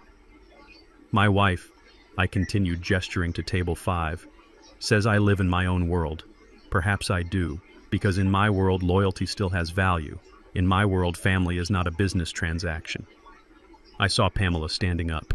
She was signaling to the waiters to cut the sound. "They say the mind is the first thing to go," I said, leaning into the mic. "But I disagree. I think the first thing to go is shame. We sit here in our fine clothes eating food we did not grow, spending money we did not earn, and we judge the silence of others as stupidity." I looked directly at Pamela. Our eyes locked across the room. "I may be old," I said, my voice dropping to a dangerous whisper that the speakers amplified perfectly. "I may be confused sometimes, but I remember everything. I remember who fed me, and I remember who starved me." I paused. The tension in the room was thick enough to choke on. "Enjoy your lobster," I said. "It is likely the last expensive meal some of you will afford." I stepped back from the microphone. For a heartbeat, there was silence. Then a few scattered claps started. It was Professor Eldridge. He was standing up, clapping slowly. Then a few others joined in, unsure if this was a performance or a breakdown. Jordan rushed the stage. He grabbed my arm. "Okay, Dad, that's enough. Time to go." He dragged me off the stage. I did not fight. I let my legs go limp, forcing him to support my weight. To the crowd, it looked like I had just had a momentary lapse of clarity and then collapsed back into senility. Pamela was waiting at the door. Her face was purple with rage. She did not say a word. She marched out to the valet stand. We waited for the car in a silence that screamed. When the Mercedes pulled up, Jordan shoved me into the back seat. Pamela got into the driver's seat. Jordan and Courtney took their own car. As soon as the doors closed and we were on the main road, Pamela exploded. "What was that?" she screamed, hitting the steering wheel. "What the hell was that? You humiliated me. I remember who starved me. Are you insane? Do you know who was in that room? The judge was in that room." She turned around to look at me, swerving the car slightly. "You stupid, ungrateful old leech. I should have left you at the asylum this morning. When we get home, you are going into the cellar. I am done with the garage. You want to act like a lunatic? I will treat you like one." I sat in the back seat. I watched the back of her neck. I watched the tendons strain as she screamed. I leaned forward. I reached out my hand. I placed my hand on her shoulder. "Get off me!" she yelled, trying to shrug me off. My hand moved from her shoulder to the back of her neck. I did not squeeze hard, just enough. I found the pressure point near the base of the skull, the spot that sends a wave of nausea and paralysis down the spine if pressed correctly. I pressed. Pamela gasped. Her hands flew to her neck, but she could not dislodge me. The car slowed down. "Keep your eyes on the road, Pamela," I said. My voice was not Alvin's voice. It was Calvin's. It was deep, guttural, and completely devoid of fear. She froze. She looked in the rearview mirror. She saw my eyes. They were not the cloudy eyes of a confused husband. They were the cold, dead eyes of a stranger. What?" she stammered. "Alvin." I leaned closer to her ear. "You talk too much," I whispered. "And you listen too little. Drive the car. And if you ever raise your voice at me again, I will break your finger. Do you understand?" I released the pressure point. She swerved the car back into the lane. She was hyperventilating. She looked at me in the mirror again, terrified. But I was already leaning back in the seat, looking out the window, my mouth hanging slightly open, my eyes unfocused. "Did we have dessert?" I mumbled in my old shaky voice. "I wanted the pudding." Pamela gripped the steering wheel so hard her knuckles turned white. She did not speak for the rest of the ride. She kept glancing in the mirror, trying to figure out if she had imagined it. Fear. That was the seed I needed to plant. She needed to be afraid. She needed to be off balance. When we got home, she did not put me in the cellar. She did not even yell. She parked the car and ran into the house, locking her bedroom door. I walked slowly to the garage. I sat down on my cot. I checked the camera feed. Pamela was in her room pacing. She was holding a glass of wine with two hands shaking. She called Jordan. He touched me," she whispered into the phone. "He grabbed my neck. Jordan, his grip. It was strong. It was like a steel trap." I smiled. "You are imagining things, Mom." Jordan's voice came through the speaker. "He's a frail old man. You are just stressed about the party. Take a pill and go to sleep. Friday is almost here." "Yes," she whispered. "Friday." I turned off the feed. "Yes, Pamela. Friday is almost here. And you have no idea who is coming to the party." I lay back on the cot. The country club speech was just the trailer. The main event was going to be a blockbuster, and I was the director, the producer, and the star. The house was silent except for the rhythmic swish of a mop against the hardwood floor. It was Saturday afternoon. Pamela was at the salon getting her hair dyed a shade of blonde that did not exist in nature. Jordan was on the golf course losing money he did not have. I was sitting in the library pretending to stare at a blank wall, but in reality, I was watching Maria. Maria was the housekeeper. She was a woman of about 40 with hands roughened by bleach and eyes that were permanently lowered in submission. She had worked for Pamela for 6 years. In that time, I doubt Pamela had ever looked her in the eye or asked about her children. To my sister-in-law, Maria was not a person. She was an appliance that cleaned toilets. I watched Maria wring out the mop. She looked exhausted.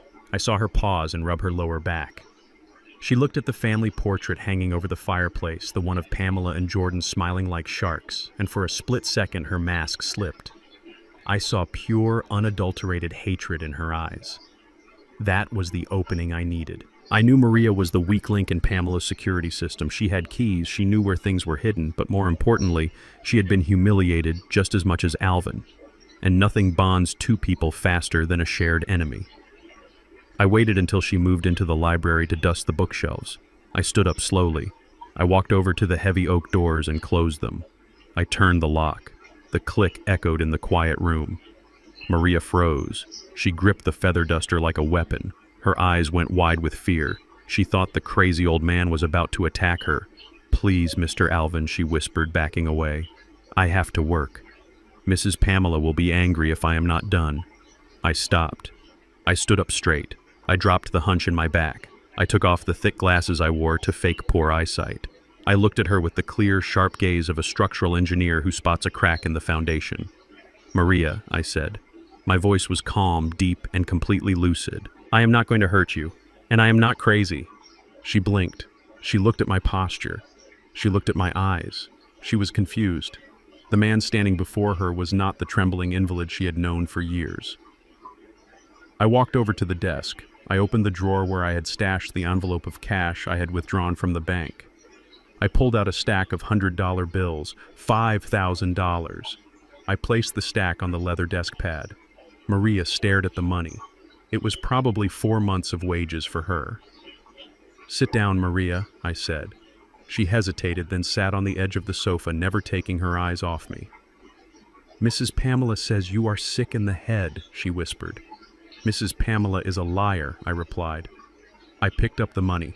I walked over and held it out to her. "This is for you. This is a bonus, for being the only person in this house who has treated me with kindness."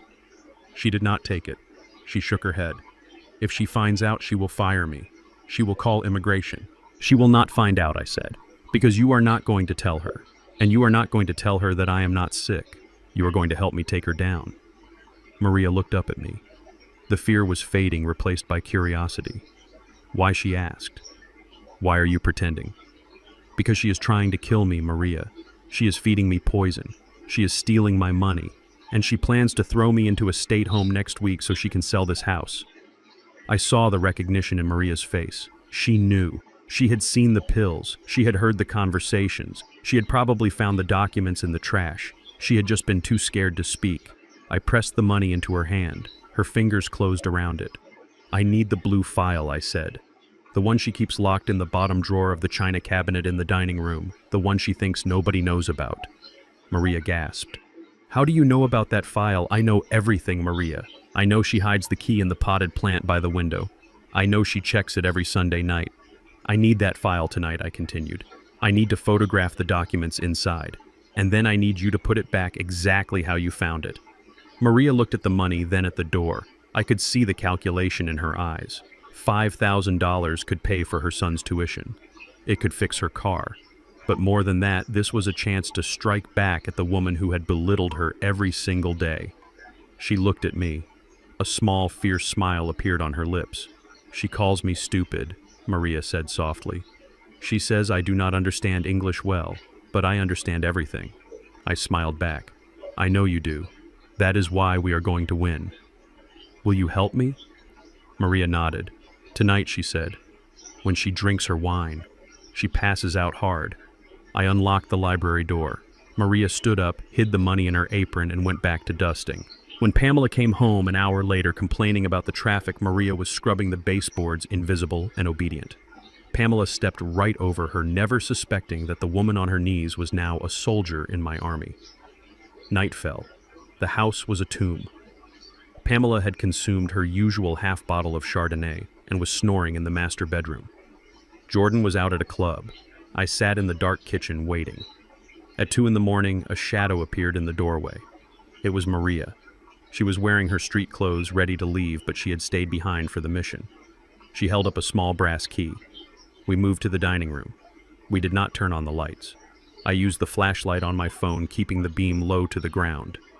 Maria went to the massive china cabinet. She moved the heavy porcelain soup tureen, the replacement for the one I had broken, and found the false bottom in the drawer. She unlocked it.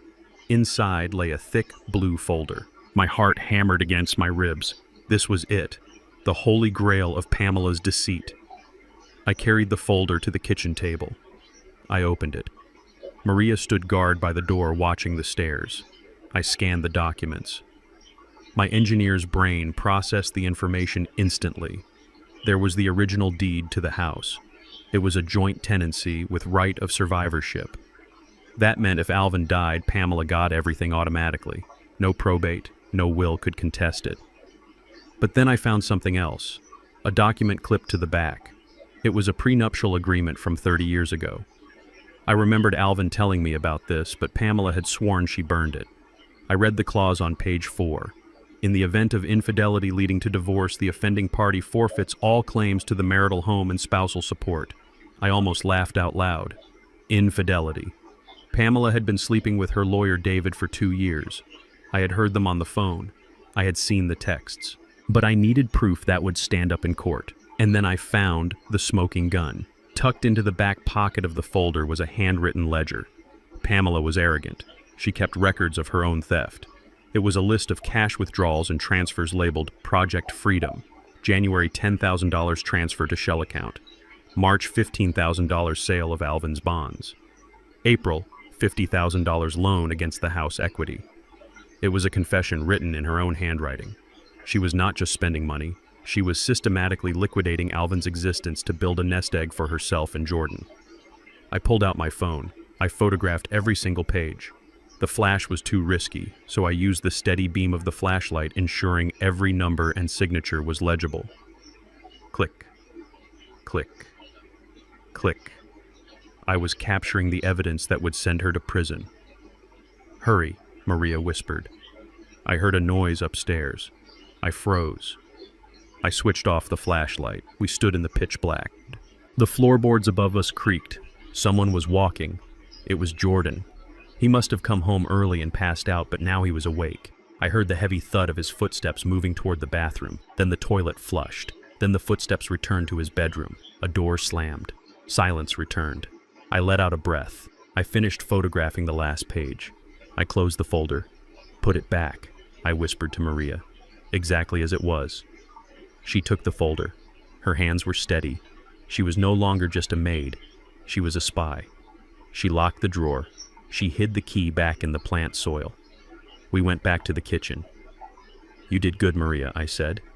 "You did very good." She looked at me. Her eyes were shining. For the first time, I saw hope in them. "Mr. Alvin," she said, "when you take the house back, will you fire me?" I put my hand on her shoulder. "Maria, when I take this house back, you are getting a raise.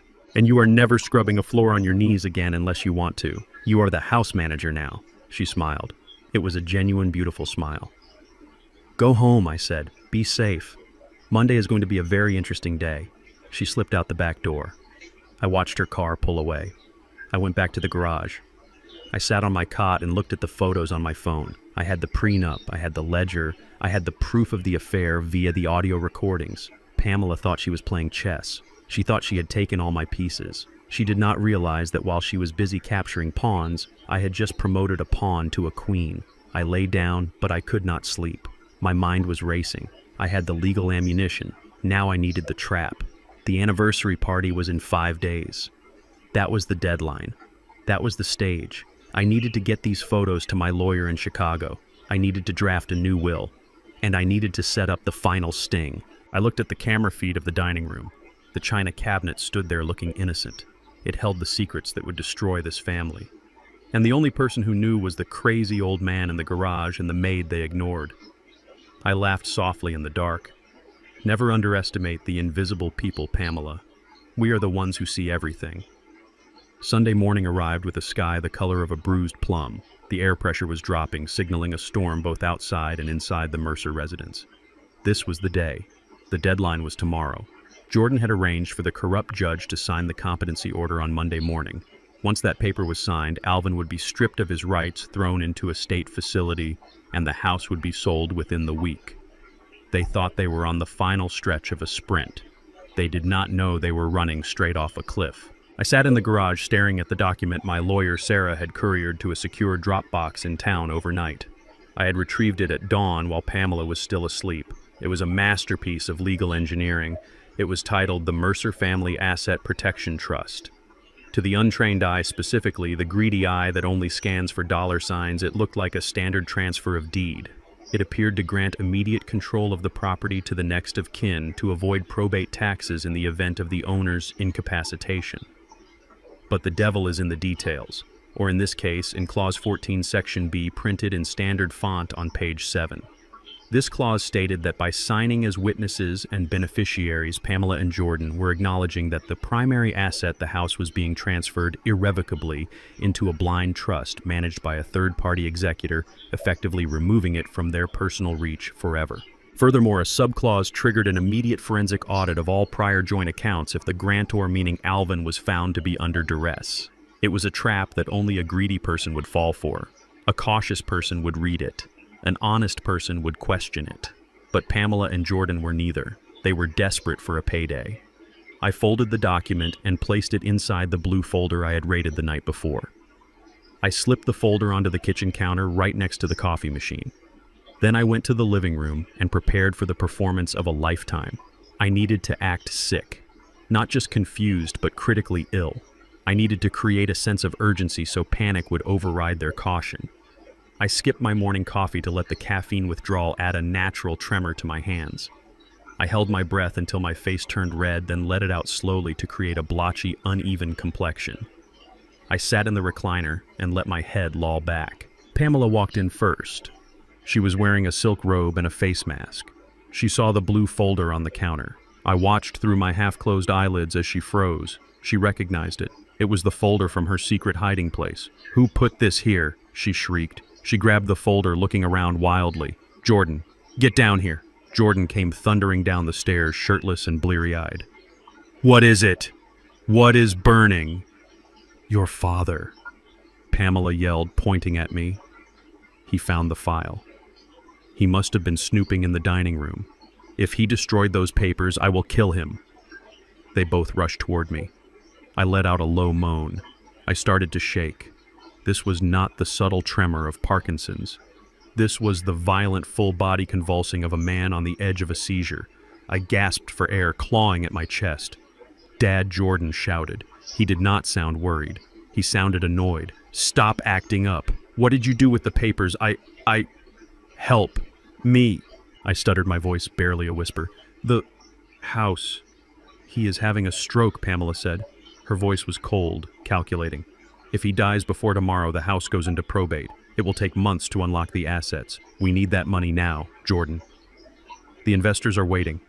I saw the panic in their eyes. It was not fear for my life. It was fear for their wallets. "I want to sign." I wheezed. I pointed a shaking finger at the blue folder. "Save the house. Taxes." Pamela looked at Jordan. "What is he saying?" "He wants to sign," Jordan said, his eyes lighting up. "He knows he is dying. He wants to sign the house over to avoid the death tax." "Check the folder," Pamela ordered. Jordan ripped the folder open. He saw the document I had planted. He saw the title, Asset Protection Trust. He saw the words, Immediate Transfer of Control. He did not read the rest. He did not look at Clause 14. He only saw what he wanted to see, the house, today. "It is a transfer deed," Jordan said, scanning the first page rapidly. "It looks like the one we tried to get him to sign last year, but he refused. He must have kept it. Mom, this gives us everything. If he signs this, we do not even need the judge tomorrow. The house is ours today." "Get a pen," Pamela screamed. "Get a pen before he passes out." I let my head fall forward. I made a gurgling sound in my throat. I squeezed my eyes shut. I was playing chicken with their greed, and they were blinking fast. Jordan scrambled to the desk. He grabbed a black ballpoint pen. He ran back to me. He shoved the document onto the tray of the recliner. He forced the pen into my shaking hand. "Sign here, Dad," he yelled. "Right here on the line. Just do it and we will call an ambulance." I struggled. I let the pen slip from my fingers. It fell to the floor. Jordan cursed. He picked it up. He jammed it back into my hand. "Hold it. Damn it, hold it. I cannot see," I whispered. "Where?" Pamela grabbed my hand. Her touch was icy. She guided my hand to the paper. "Right here, Alvin. Just write your name. Do it for us. Do it for the family." I opened my eyes. I looked at her. I put every ounce of fake love and desperation into that look. "I love you, Pamela," I rasped. "Sign," she hissed. I put the tip of the pen to the paper. I scribbled a signature. It was messy, jagged, and barely legible, but it was there. Alvin Mercer. Now you two, I whispered. Witness it. Make it legal. Of course, Jordan said. He was practically vibrating with excitement. He grabbed the pen from my hand. He signed his name on the witness line with a flourish. He did not read the text above it that said, I hereby acknowledge the transfer of these assets to the Mercer Trust and forfeit all personal claims. He handed the pen to Pamela. She signed quickly, her signature sharp and aggressive. It is done, Jordan said. He held the document up like a trophy. We got it. The house is ours. I let out a long, shuddering breath. I closed my eyes and went limp in the chair. Call 911, Jordan asked, looking at his mother. Pamela looked at the document, then at me. She checked her watch. Give him a minute, she said. If he is still breathing in 10 minutes, we will call the non-emergency line. No need to rush and pay for an ambulance siren. They walked into the kitchen. I heard the distinct pop of a champagne cork. It was 9 in the morning. We did it, I heard Jordan say. We are rich. I can pay off the loan sharks by noon. Pamela laughed. It was a wicked, joyful sound. I told you, Jordan. I told you I would handle it. The old fool gave us everything. We can send him to Stone Mountain tomorrow and tell them he is indigent. We won't have to pay a dime for his care. I sat in the chair listening to them celebrate their victory. My heart rate slowed down to normal. My breathing steadied. I opened my eyes. The document was lying on the table where they had left it forgotten in their celebration. I needed to secure it, but I couldn't move yet. I had to play the part. Maria walked into the room. She had come in through the back door to start her shift. She saw me slumped in the chair. She saw the document. She saw Pamela and Jordan drinking champagne in the kitchen. She understood immediately. She walked over to the table. She picked up the document. She pretended to be tidying up. Leave that, Maria Pamela shouted from the kitchen. Do not touch anything. I am just moving it to the safe. Mrs. Pamela, Maria called back, her voice submissive. So nothing gets spilled on it. Pamela paused. Good idea, she said. Put it in the wall safe. The combination is my birthday. Maria looked at me. I gave her a microscopic nod. She walked to the study, but she did not put it in the wall safe. She slipped it under her sweater. She put a stack of blank papers in the safe instead. She walked past me. I got it, she whispered, her lips barely moving. I closed my eyes again. The trap was sprung. The bait was taken. The cage door had slammed shut and the lock had clicked. They were drinking champagne in a house they no longer owned. They were celebrating a fortune they had just signed away. 10 minutes later, I pretended to wake up. I groaned. I sat up slowly. Pamela walked in holding her glass. Oh, look who is back from the dead, she said. You gave us quite a scare, Alvin. I feel better, I said. The episode passed. Good, she said. Because you have packing to do. We are moving things along. She walked away, swaying her hips. She thought she was the queen of the castle. She did not know she was just a squatter with an eviction notice pending. I stood up. I walked to the window. I looked out at the garden. The storm outside had broken. Rain was hammering against the glass. But inside me, everything was calm. I had done it. I had used their own worst instincts against them. I had not thrown a punch. I had not fired a gun. I had simply handed them a rope, and they had eagerly, joyfully tied the noose around their own necks. Tomorrow was the anniversary party, the grand finale. I hoped they enjoyed the champagne, because the hangover was going to be brutal. The smell of fresh lilies was suffocating. It smelled like a funeral parlor, which was fitting because tonight was the death of a marriage, even if only one person knew it. Monday evening had arrived, and with it, the 30th anniversary celebration. The house had been transformed from a home into a stage set. Florists had spent the entire afternoon arranging massive bouquets of white orchids and roses on every available surface. Caterers in black uniforms were currently setting up a raw bar in the foyer, cracking open oysters and spooning caviar onto crystal dishes. I sat in the corner of the kitchen, nursing a glass of tap water, watching the spectacle of waste. I did the mental math as I watched. The flowers cost at least $4,000. The catering was easily $10,000. The vintage champagne chilling in the oversized silver buckets was $200 a bottle. Pamela was burning through $20,000 in a single night to impress people she secretly hated all while plotting to throw her husband into a state-run facility because she claimed they were short on funds. The hypocrisy was physical. It felt like a stone in my gut. Pamela swept into the kitchen. She was wearing a blood-red silk gown that clung to her body. She looked striking, I had to admit. She looked like a predator at the top of the food chain. She was wearing the diamond necklace Alvin had bought her for their 25th anniversary, the one he had taken a second mortgage to afford. She stopped when she saw me. She frowned. Her face was a mask of perfectly applied makeup, but the disdain cracked through. "Why are you not dressed?" she snapped. "The guests will be here in 20 minutes. Do not tell me you forgot how to put on pants." I looked up at her. I let my mouth hang open slightly. I blinked slowly. I could not find my tie," I mumbled. She rolled her eyes toward the ceiling, asking a silent deity for patience. "It is on the bed, Alvin. Right where I left it. Go upstairs. Put on the tuxedo and brush your hair. You look like a frightened bird. And remember the rules. You sit in the corner, you smile, you do not speak. If someone asks you a question, you look at me." I stood up slowly. I shuffled past the tray of lobster tails. I wanted to grab one and eat it right there just to watch her scream. But I held back. I walked up the stairs, gripping the banister with both hands, listening to the click of her heels as she rushed off to yell at a waiter. In the bedroom, the tuxedo was laid out on the bed. It was a rental. It was cheap, polyester stiff, and uncomfortable. It was a size too small, chosen deliberately to make me look overgrown and awkward. I put it on. The collar was tight. It choked me.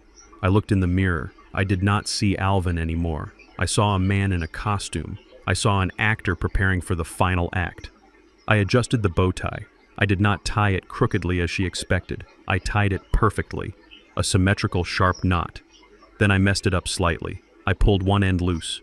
I needed to maintain the illusion for just one more hour. I checked my pocket. The phone was there. The earpiece was in my ear, hidden by my hair. The feed from the cameras was live. I walked back downstairs. The doorbell rang. The first guests were arriving. I took my position. Pamela had assigned me a chair near the kitchen door, far away from the main seating area. It was the kind of spot you would put a naughty child or an embarrassing relative. It was perfect. From here I had a view of the entire room, but I was invisible to the crowd. The room filled up quickly. The air grew thick with the sound of polite laughter and clinking glasses. I watched them. The doctors, the lawyers, the country club members. They drank Alvin's wine. They ate his food. They complimented Pamela on her devotion. "Oh, you are a saint, Pamela," I heard a woman say. "A blue-haired matron with pearls the size of grapes. Keeping him at home with you. It must be so hard." Pamela sighed, touching her chest. "It is my cross to bear, Linda, but I made a vow, in sickness and in health, even if he does not know who I am anymore." I gripped the arm of my chair. The lie was so smooth, so practiced. She had turned my brother's suffering into her social currency. Jordan and Courtney arrived. They made an entrance loud and flashy. Courtney was wearing a sequined dress that caught every light in the room. She was holding a new clutch, not the Hermes bag I had ruined, but something equally expensive. Jordan was already drunk. I could see the flush in his cheeks. They worked the room, shaking hands, accepting congratulations. They avoided my corner as if it were quarantined. Eventually, they drifted toward the bar, which was only 10 feet away from my chair. They stood with their backs to me. They thought I was asleep. I had closed my eyes and let my head drop to my chest. I turned up the volume on my hearing aid. It was not a hearing aid. It was a signal booster for the microphone I had planted in the flower arrangement on the bar. I heard Courtney's voice sharp and clear in my ear. "Did the judge sign the order?" she asked. "Yes," Jordan replied. His voice was low. "He picked it up an hour ago. We are good to go. The van from Stone Mountain is scheduled for 8 in the morning. 8, Courtney hissed. "That is too late. The realtors are coming at 9 to take photos for the listing. We cannot have him shuffling around while they are trying to stage the house." "Relax," Jordan said. "We will give him a double dose of the sedative tonight. We will drag him into the van while he is still out cold. He won't even know he is leaving until he wakes up in a shared room with 3 other vegetables." I sat there frozen. A double dose.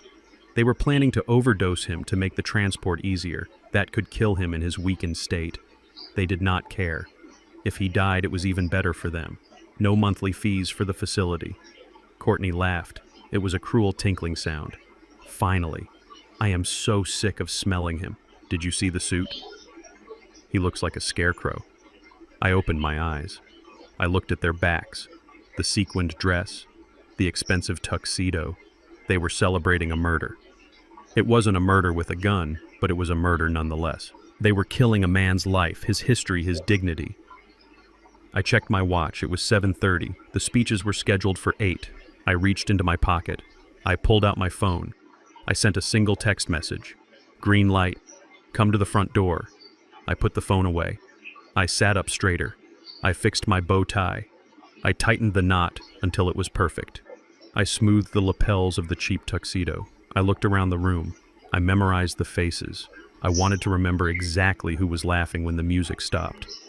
Pamela tapped a spoon against her champagne glass. The sharp ringing sound cut through the noise. The room fell silent. All eyes turned to the grand staircase where she was standing. She looked radiant and triumphant. "Thank you all for coming," she began. Her voice trembled with fake emotion. 30 years. It seems like yesterday that I married my soulmate. She gestured vaguely in my direction, but she did not look at me. "We have had our ups and downs," she continued, "and lately more downs than ups. But love is not about the easy times. It is about standing by someone when the lights go out in their mind." The crowd murmured appreciatively. Someone sniffled. I stood up.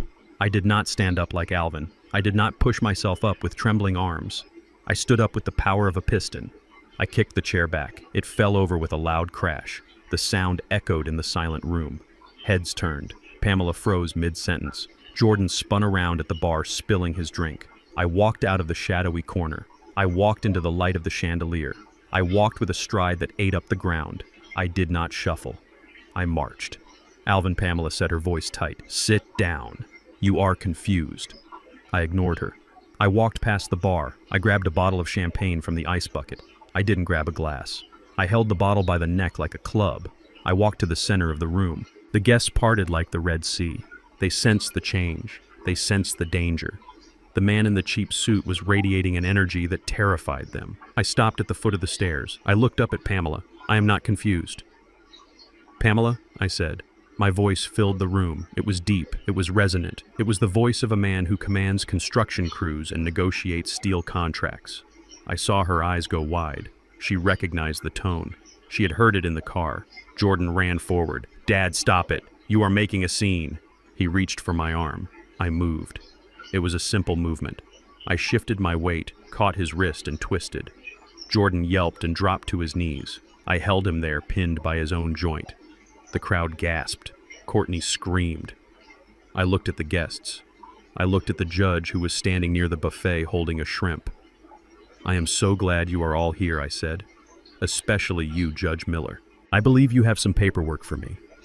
The judge turned pale. He dropped the shrimp. Pamela gripped the railing.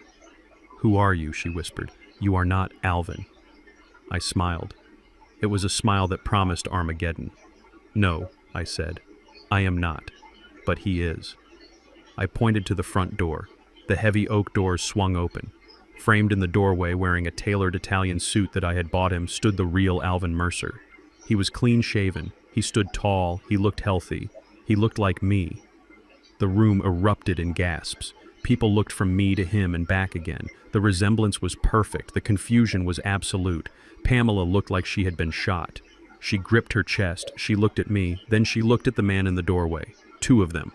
Alvin walked into the room. He walked right up to me. We stood shoulder to shoulder. The reflection was complete. I released Jordan. He scrambled backward on the floor, looking at us in horror. "Hello, Pamela," Alvin said. His voice was soft, but it was not weak. It was the voice of a man who had walked through hell and come out the other side. "Happy anniversary." I handed Alvin the bottle of champagne.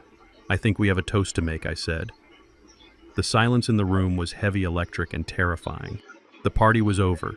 The trial had begun, and the verdict was going to be terminal. The silence in the ballroom was heavier than the massive crystal chandelier hanging above our heads. It was a physical weight pressing down on every guest, every waiter, and most heavily on the woman in the red dress standing at the foot of the stairs. Pamela looked from me to Alvin and then back to me. Her brain was trying to process an impossibility. She had spent 30 years breaking one man convinced he was solitary and weak. She never imagined that he was half of a whole and that the other half had arrived to burn her kingdom down. I stepped forward. The cheap tuxedo I was wearing felt like armor. I held the microphone in one hand and my phone in the other. I looked at the crowd. These were the people who had enabled her. These were the people who had looked the other way while my brother withered away. They did not deserve politeness. They deserved the truth. "Ladies and gentlemen," I said, my voice booming through the speakers without a tremor, "I apologize for the confusion. You all came here to celebrate 30 years of marriage, but what you are actually witnessing is the end of a 30-year hostage situation." Pamela found her voice. It was a screech high and desperate. "Security!" she yelled, pointing at me. "Get him out of here! He is an imposter! He is dangerous!" Jordan scrambled to his feet, rubbing his wrist where I had twisted it. He looked at the guests, his face pale and sweaty. "Please, everyone, just go home. My father is having a breakdown." He hired an actor. "This is all a sick joke." I did not shout. I did not argue. I simply walked over to the audiovisual station set up near the stage for their anniversary slideshow. The technician, a young kid in a black polo shirt, looked at me with wide eyes. I held out a $100 bill. "Plug this in," I said, handing him my phone. The kid looked at Pamela, then at the size of my fist, and made the smart choice. He took the phone. He plugged in the HDMI cable. The large projection screen behind the stage flickered. The image of a happy anniversary graphic disappeared. In its place, a grainy but high-definition video feed appeared. It was the kitchen. The timestamp was from 3 days ago. The room went deadly quiet. On the screen, Pamela was standing by the sink. I was sitting at the table hunched over. The audio was crystal clear. "Here we go, Alvin."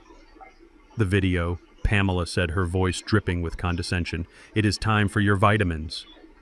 The real Pamela stood frozen in the center of the ballroom. She watched herself on the screen. She watched herself hand the pills to me. She watched herself verify that I had swallowed them.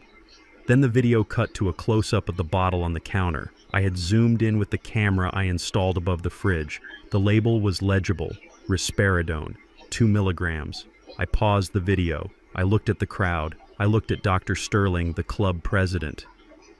"Dr. Sterling," I asked, "you are a medical professional. Can you tell the room what risperidone is prescribed for?" Sterling cleared his throat. He looked uncomfortable. He looked at Pamela, then at the screen. "It is an antipsychotic," he said quietly, "used for schizophrenia or bipolar mania."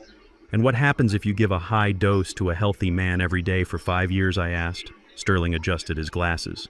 "It would cause sedation, confusion, tremors, memory loss, eventually permanent neurological damage." A gasp rippled through the room. It sounded like the air being sucked out of the space. Pamela lunged towards the AV table. "Turn it off," she screamed. "That is fake. That is a deep fake." He edited it. I stepped in front of her. I did not touch her. I just stood there, a wall of muscle and rage. "I am not done, Pamela," I said. I signaled the technician. The next video played. This one was from the garage. It was dark, illuminated only by the harsh light of the bare bulb. It showed Alvin, the real Alvin, shivering on a cot with no blanket. It showed Jordan walking in, kicking the cot to wake him up. "Get up, old man," the video. Jordan sneered. "Mom wants the garage cleaned, and stop crying about the cold. If you work harder, you will warm up." I looked at Jordan in the real world. He was shrinking against the bar, trying to make himself invisible. His friends, the investors he was trying to impress, were looking at him with pure disgust. "But that is not the worst part," I said into the microphone. "You abused him physically. You abused him mentally. But the reason you did it, that is the real punchline." I switched the image on the screen. It was a photograph. It was the ledger I had photographed in the dining room. The handwriting was unmistakable. It was Pamela's looped cursive script.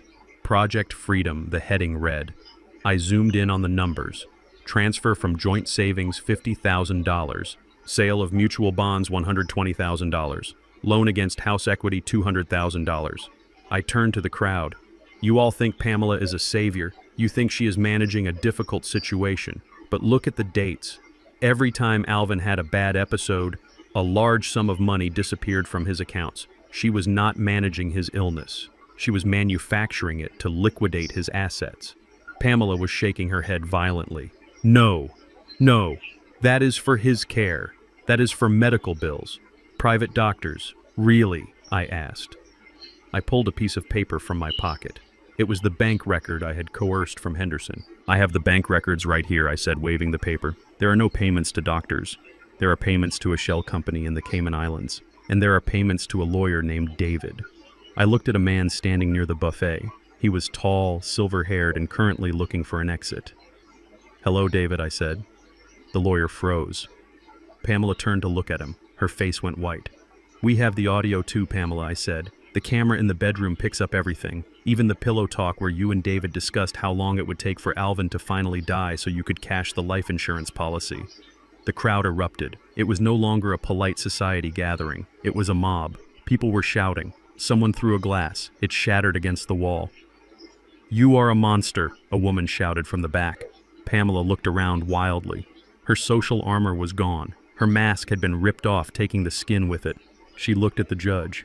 "Judge Miller," she pleaded, running toward him. "You know me. You know this is illegal. He is recording me in my own home. That is inadmissible. Arrest him." Judge Miller stepped back. He held up his hands as if she were contagious. "Actually, Mrs. Mercer," the judge said, his voice cold. "If the recording captures the commission of a felony, it is very much admissible. And I believe I just saw evidence of grand larceny, elder abuse, and conspiracy to commit fraud. But I signed the order," Jordan shouted, stepping forward, desperate to salvage the plan. "The competency order." The judge signed it. "Dad is legally incompetent. Anything he says is invalid." I laughed. It was a dark, dry laugh that echoed in the ballroom. "Oh, Jordan," I said. "I almost forgot. The order." I reached into my inner pocket. I pulled out the document they had signed yesterday, the one they thought was the deed transfer. "You mean this order?" I asked. Jordan blinked. "No, that is the deed. We own the house. You signed it." I walked over to him. I handed him the paper. "Read Clause 14, Jordan," I said. "Read it out loud." Jordan looked at the paper. His hands were shaking so hard the paper rattled. He squinted at the fine print. "The undersigned witnesses hereby acknowledge that all assets are transferred to the Mercer Blind Trust and that they forfeit all rights to residency, effective immediately." He stopped reading. He looked up at me. His mouth moved, but no sound came out. "That is right," I said. "You did not sign a deed transfer to yourself. You signed a confession. You signed a voluntary surrender of the property. And by signing as a witness to my signature, you legally confirmed that I was competent enough to sign a contract." I leaned in close. "If I am competent enough to sign the house away, Jordan, then I am competent enough to testify against you in court. You just invalidated your own competency order." Jordan dropped the paper. It fluttered to the floor like a dead leaf. Pamela screamed. It was a primal sound of pure rage. She launched herself at me. Her fingers were curled into claws. She wanted to scratch my eyes out. She wanted to silence the truth. I did not move. I did not have to. From the hallway, 4 uniformed police officers stepped into the room. They had been waiting in the kitchen, listening to every word via the speaker system I had set up. "Hold it right there," one of the officers shouted. Pamela froze. She looked at the police. She looked at her friends. She looked at the ruins of her life. "Officer," I said, pointing at Pamela, "that woman is in possession of a controlled substance without a prescription. And I believe if you check her purse, you will find the engagement ring she stole from my brother and claimed was lost." Pamela clutched her purse to her chest. The guilt was written in neon letters across her forehead. The officers moved in. They took her arms. "Get your hands off me," she shrieked. "Do you know who I am? I am Pamela Mercer. This is my house." "Not anymore, ma'am," the officer said, snapping the handcuffs onto her wrists. The click was the most satisfying sound I had ever heard. They moved to Jordan. He did not fight. He just slumped to the floor, sobbing. Courtney tried to sneak away toward the patio doors, but a female officer blocked her path. "You too, Mrs. Mercer," the officer said. "We have video of you disposing of evidence." I watched as they were gathered up. The guests were filming with their phones. The flashbulbs popped like fireworks. This was not the anniversary party Pamela had planned, but it was certainly memorable. I walked over to Alvin. He was standing by the fireplace watching his tormentors being led away.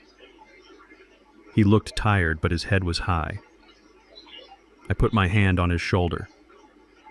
"Are you okay?" I asked. Alvin looked at Pamela one last time as she was dragged out the front door, still screaming about her lawyer. He took a deep breath. He adjusted his cuff. "I will be," he said. I looked at the crowd. They were staring at us, waiting for an explanation, waiting for absolution. I picked up the microphone one last time. "The show is over," I said. "The bar is closed, and I suggest you all go home and check your own bank accounts, because people like Pamela never work alone." I dropped the microphone. It hit the floor with a thud. Alvin and I walked out of the ballroom, leaving the chaos behind us. We walked into the kitchen where the lobster was still sitting on ice. I picked up a lobster tail. I peeled it. I handed it to Alvin. "Eat up, brother," I said. "You paid for it." Alvin took a bite. He smiled. It was the first real smile I had seen on his face in 30 years. We stood there in the silence of the kitchen, twin brothers survivors eating lobster, while the sirens faded into the distance. The war was over, and we were the last men standing. The ballroom was suspended in a state of absolute paralyzed shock. It was a tableau of chaos frozen in time. The police officers held Pamela by the arms, but they had stopped moving. The guests had lowered their phones, too stunned to record. Jordan was on his knees, staring at the doorway with his mouth hanging open like a fish pulled from water. And in that doorway stood the impossible. Alvin Mercer walked into the room. He did not walk like the broken man they had known. He walked with a fluid, easy grace. He was wearing a navy blue Italian suit that cost more than the car Pamela drove. His hair was trimmed. His face was shaved. But it was his eyes that held the power. They were clear. They were sharp. They were the eyes of a man who had woken up from a long, dark nightmare. He walked across the parquet floor. The sound of his dress shoes was a steady rhythm against the silence. He walked straight to me. We stood shoulder to shoulder in the center of the room. Identical height, identical build, identical faces. The only difference was the energy. I was the hammer radiating force and anger. He was the shield radiating calm and resilience. I saw Pamela's brain trying to reject what her eyes were seeing. She looked at me, then she looked at him. She blinked rapidly as if trying to clear a hallucination. Her breathing became shallow and erratic. "No," she whispered. "This is a trick. Mirrors. It is a trick." I stepped forward. I looked at the crowd, then back at her. "It is no trick, Pamela," I said. "It is genetics, and it is justice." I pointed to the man beside me.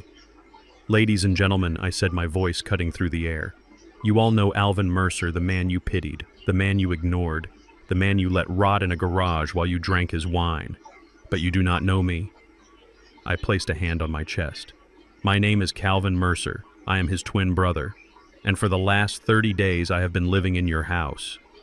A gasp tore through the room. It was a collective intake of breath that sounded like a scream. Pamela's knees gave way. The officers had to hold her up.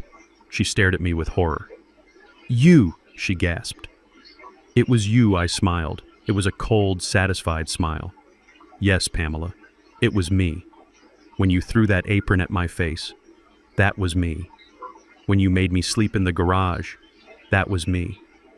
When you fed me those pills, that was me." She shook her head violently. No, you were confused. You were shaking.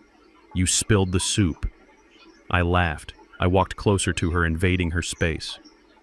"I spilled the soup because I wanted to ruin that bag," I said. "I shook my hands because you expected me to be weak. I sat in that corner and let you talk about me like a dog because I needed you to feel safe. I needed you to be arrogant, because arrogant people make mistakes, and you made thousands of them." Jordan let out a sob from the floor. He looked up at Alvin. "Dad, is that you?" Alvin stepped forward. He looked down at his son. There was no love in his eyes anymore, only a profound disappointment. "Hello, Jordan," Alvin said. His voice was smooth, cultured, the voice of the professor he used to be. Dad, Jordan stammered, scrambling toward him. "I didn't know. Mom made me do it. She said you were sick. She said we had to take control. I was just trying to help you." Alvin looked at the man on the floor. He did not reach out a hand to help him up. "You were not helping me, Jordan," Alvin said softly. "You were burying me. I heard you. I heard you tell your friends that I was a burden. I heard you laugh when I asked for a blanket. I heard you plan to sell my house to pay your gambling debts. But that was him. Jordan pointed at me. That was Calvin. I said those things to him. Alvin shook his head. It does not matter which face you were looking at, Jordan. The hate in your heart was the same. You treated your father like garbage because you thought he was too weak to fight back. You did not realize that by hurting him you were waking up the only man in the world who could destroy you. Alvin put his hand on my shoulder. My brother came to save me because you would not. Alvin said, he gave me my life back, and now I'm going to use it. Pamela let out a wail. It was a high, keening sound of pure despair. She realized the scope of the deception. She realized that every time she had mocked me in the last month, she had been mocking a man who was recording her every word. You tricked me, she screamed, struggling against the cuffs. This is entrapment. You lied. You came into my house under false pretenses. I leaned in close to her face. I did not lie about who I was, Pamela, I said. You just never looked closely enough to tell the difference. You looked at me and saw a checkbook. You looked at me and saw a victim. You never once looked me in the eye and saw a man. If you had, you would have seen that my eyes are green and Alvin's are hazel, but you haven't looked him in the eye in 20 years. The crowd began to whisper. The judgment in the room shifted like the tide. Minutes ago, Pamela was the saint. Now she was the villain in a Shakespearean tragedy. She couldn't tell them apart, a woman whispered loudly. She lived with him for a month and didn't know it wasn't her husband. That is cold. She drugged the wrong twin, a man muttered. That is going to be a prison sentence. I turned back to the crowd. I wanted to drive the point home. I wanted to make sure no one in this room ever forgot this night. You are all wondering how this happened, I said. You are wondering how a wife could not recognize her own husband. It is simple. Indifference is a form of blindness. When you stop caring about someone, they become invisible. Pamela did not see Alvin. She saw an obstacle. She saw a problem to be solved. And when I stepped into his shoes, she saw exactly what she wanted to see. A fading, pathetic old man. I paused. I looked at Alvin. But she forgot one thing, I continued. She forgot that Alvin Mercer is not alone. She forgot that he came into this world holding my hand, and he will leave this world holding my hand. You tried to break him, Pamela, but you cannot break iron. Alvin reached into his pocket. He pulled out a small velvet box. Pamela stopped struggling. She stared at the box. She recognized it. You said you lost it, Alvin said. He opened the box. The diamond engagement ring sparkled under the chandelier lights. It was their mother's ring. The ring Pamela had claimed vanished years ago. You told me I lost it in the garden, Alvin said. You told me my memory was gone. You made me dig in the dirt for 3 days looking for it. I cried over this ring. I thought I had failed my mother. He held the ring up.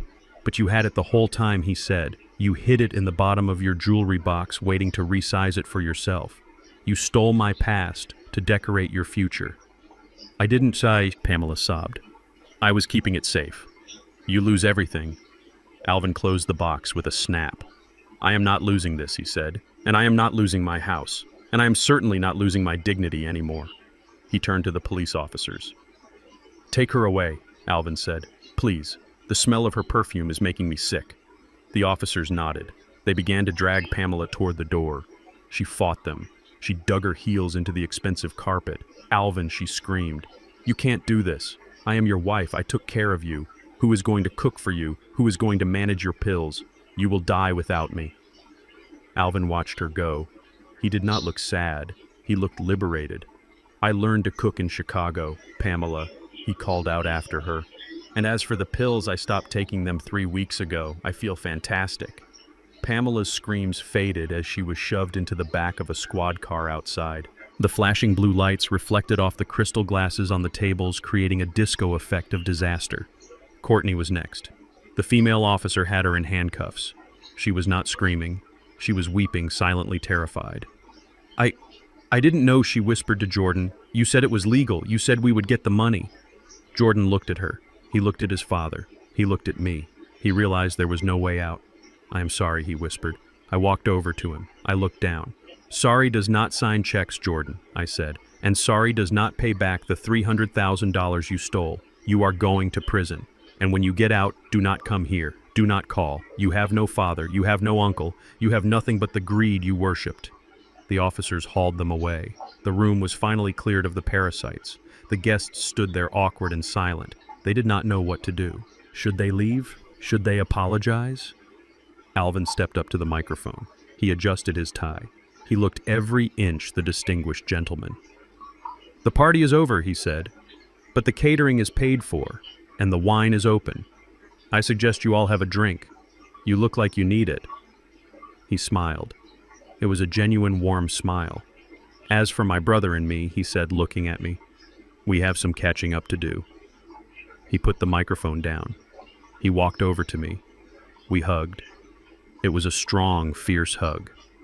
The kind of hug that communicates 30 years of missed birthdays and 5 years of estrangement. "Thank you," he whispered in my ear. "You saved my life." I patted his back. "You saved yourself, Alvin," I said. "I just provided the stage." We turned and walked toward the kitchen. The guests parted for us, staring with awe. We were not just men anymore. We were a legend. We were the Mercer twins.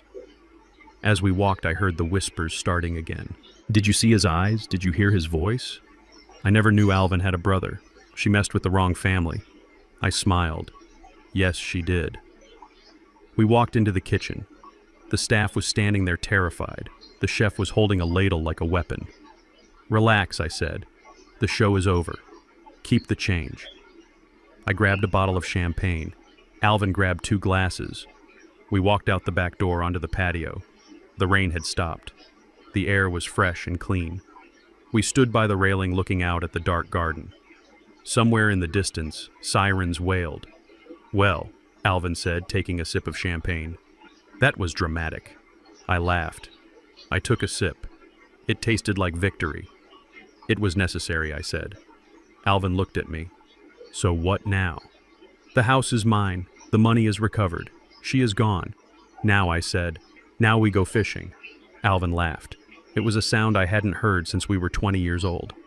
"Fishing sounds good," he said.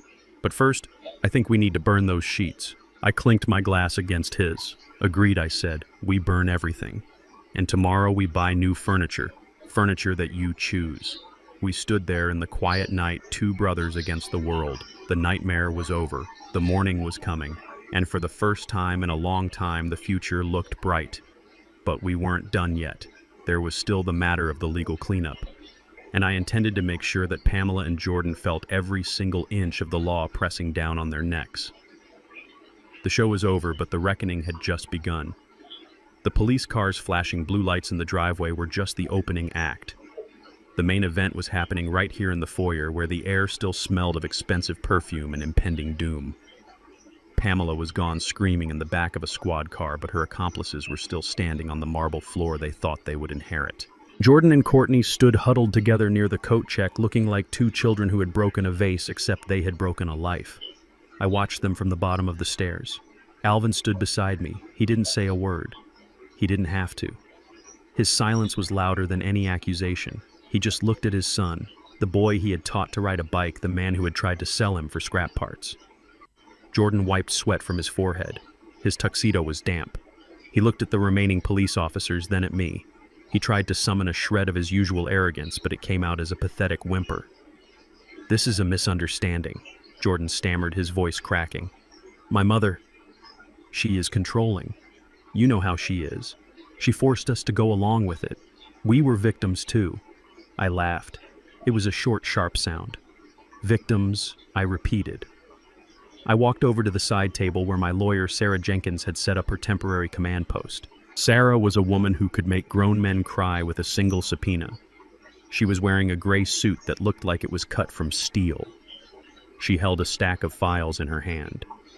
"Sarah," I said, "please explain to my nephew the definition of a victim." Sarah stepped forward. She didn't smile. She adjusted her glasses and looked at Jordan with the clinical detachment of a coroner examining a corpse. "Mr. Mercer," Sarah began, her voice crisp and clear. "A victim does not forge signatures on loan applications. A victim does not set up shell companies in the Cayman Islands to launder stolen pension funds. And a victim certainly does not sign a document witnessing the transfer of assets while conspiring to commit involuntary commitment fraud." Jordan turned pale. He looked at the document in Sarah's hand. "But that paper," he whispered. "You said it was a trust." You said it protected the assets.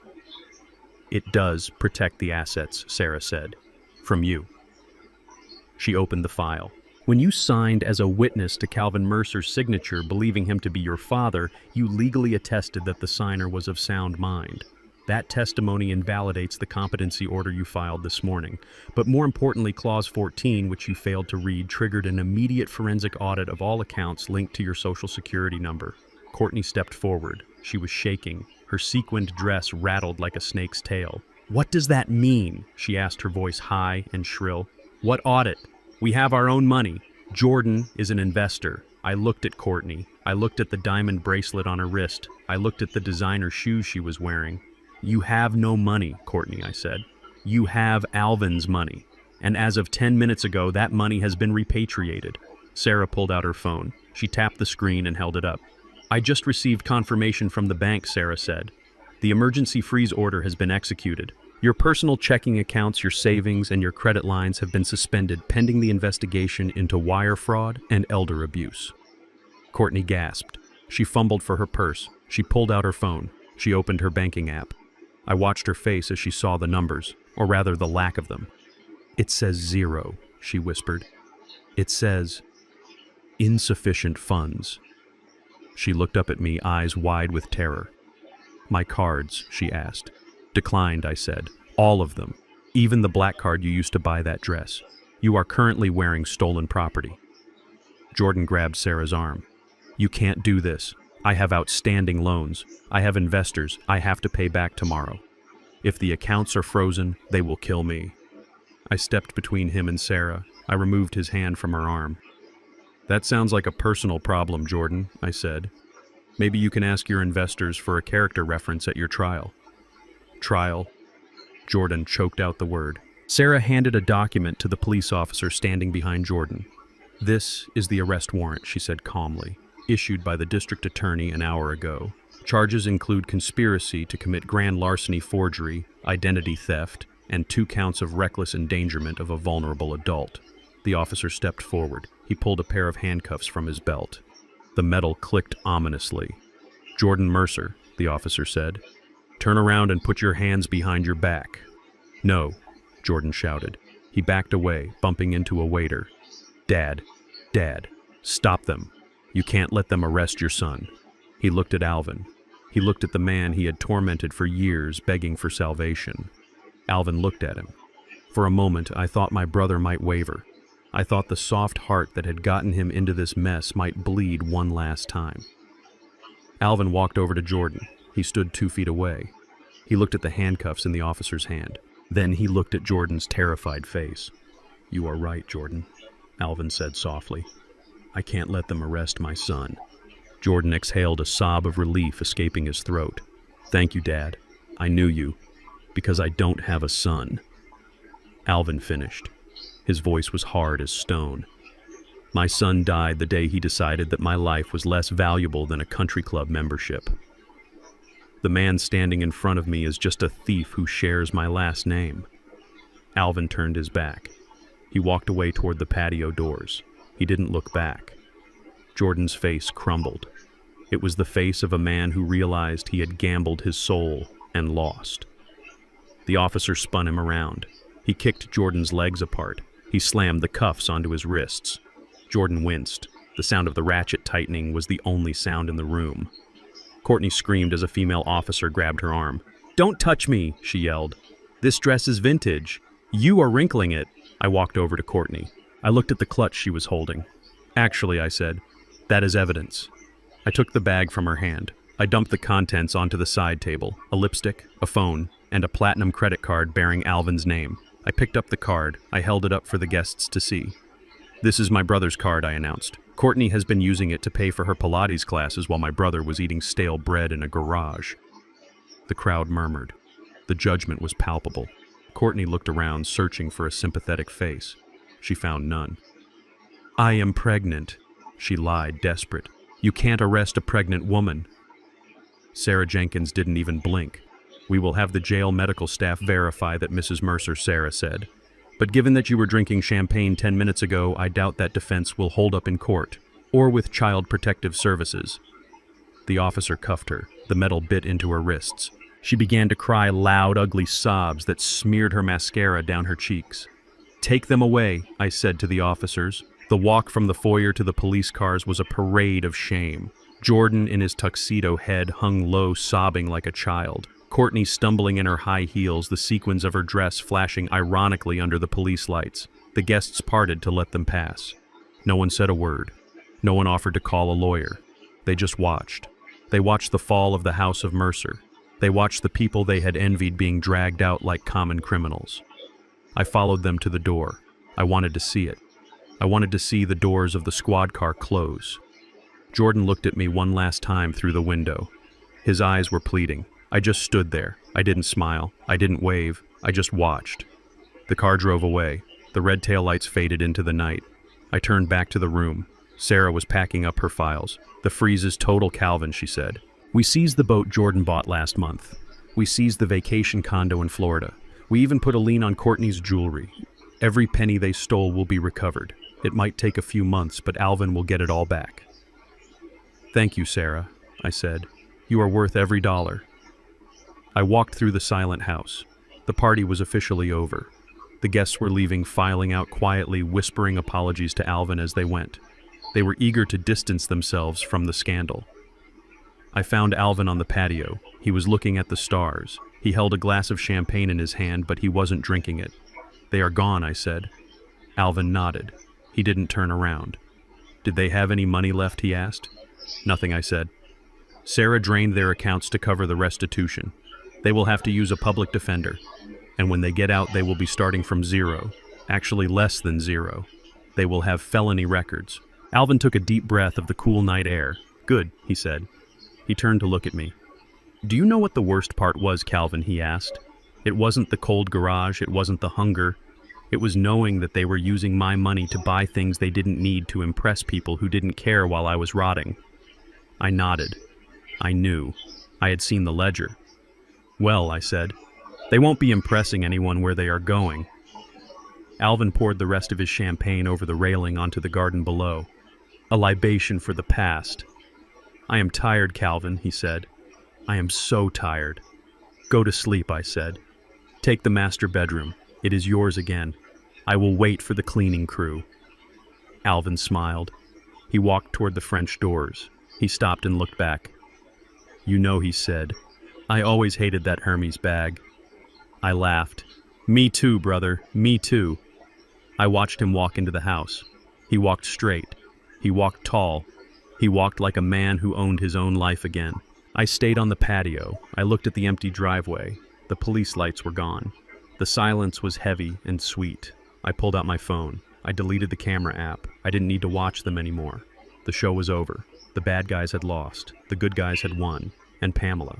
She was probably sitting in a holding cell right now, realizing that her diamonds had been replaced by steel bars. She was realizing that the man she thought was a fool had played her like a fiddle. I took a sip of my drink. It was cold. It was crisp. Justice, I thought, tastes a lot like expensive champagne. But tomorrow, the real work would begin. We had to rebuild. We had to turn this house back into a home. We had to scrub the memory of them from every corner. I was ready. Alvin was ready. I went back inside. I turned off the lights in the ballroom. Darkness fell over the scene of the crime. Good night, Jordan. Good night, Courtney. Good night, Pamela. Enjoy the silence. You earned it. The morning sun hit the kitchen floor, illuminating dust motes dancing in the air where the grand piano used to sit. The piano was gone. It had been rented anyway, just like everything else in Pamela's life, a temporary prop for a stage play that had finally closed. I sat at the kitchen island drinking coffee that tasted like freedom. For the first time in a month, I did not have to hunch my shoulders. I did not have to fake a tremor. I was just Calvin Mercer sitting in my brother's house, watching him reclaim his life one small movement at a time. Alvin was standing by the stove. He was making pancakes. It was a simple act, but under Pamela's regime, it would have been a crime. She never let him cook. She said he was too messy, too slow, too dangerous. Now he flipped a pancake with a wrist that was steady and strong.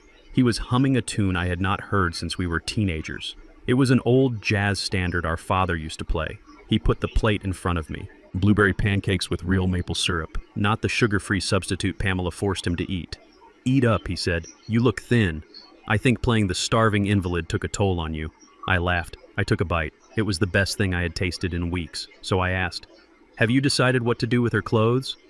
Alvin looked at the ceiling as if the answer was written in the plaster. I called a charity, he said, a women's shelter. They are coming at noon to take everything. The furs, the dresses, the shoes. I figured it is poetic justice. Her vanity will finally serve a purpose. It will help women who actually need protection instead of a woman who preyed on the vulnerable.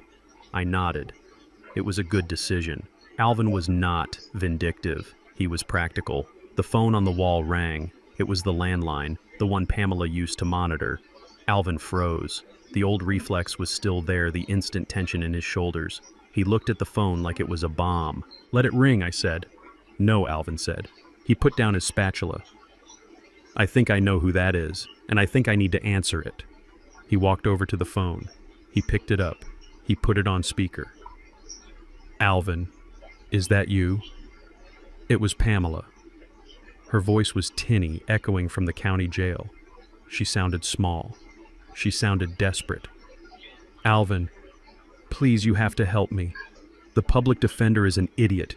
He says I am looking at 10 years. You cannot let them do this to me. I am your wife. We have a history. Remember the good times. Remember our honeymoon in Charleston. I watched my brother.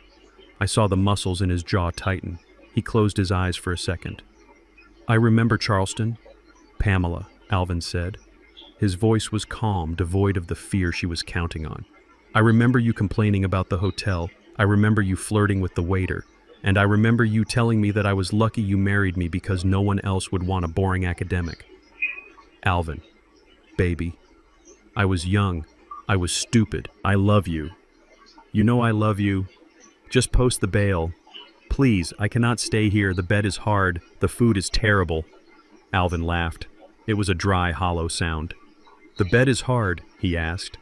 Is it harder than the concrete floor of a garage in November? Is the food worse than the table scraps you fed me while you ate steak? There was silence on the other end. Listen to me, Pamela, Alvin continued. And listen closely, because this is the last time you will ever hear my voice. You do not love me. You never loved me. You loved the security I provided. You loved the house. You loved the status. I was just the ATM machine that breathed. Alvin, don't say that. I am filing for divorce this morning, he interrupted. The papers will be served to your cell, and do not worry about the house. I am selling it. I am erasing every trace of you from my life. Alvin, wait. You can't leave me here. I have nothing. Alvin looked at me. He winked. You have your memories, Pamela, he said. Try to sell those. He hung up the phone. He didn't slam it. He placed it gently back in the cradle. It was the gentle closing of a coffin lid. He turned back to the stove. Who wants more syrup? He asked. We spent the rest of the week dismantling the museum of greed she had built. We boxed up the gaudy statues. We ripped up the white carpets that we were never allowed to walk on. We hired a crew to repaint the walls. We chose colors she would have hated, deep blues, warm earth tones, colors that felt like life. On Friday, exactly 1 week after the party, we locked the front door. We got into my car. We drove north. We drove out of the city, past the suburbs, past the noise and the traffic. We drove until the roads turned to gravel and the air smelled of pine needles and damp earth. We arrived at the old cabin by the lake. It was our grandfather's place. It was the only piece of property Pamela hadn't touched because she thought it was a worthless shack. She was wrong. It was a sanctuary. We walked down to the dock. The water was glass reflecting the gray sky. It was quiet. No phones, no cameras, no judges, just the sound of a loon calling in the distance. We sat on the edge of the dock, our legs dangling over the water. We baited our hooks in silence. Alvin cast his line. It landed with a soft plop. Do you remember, he asked, staring at the bobber.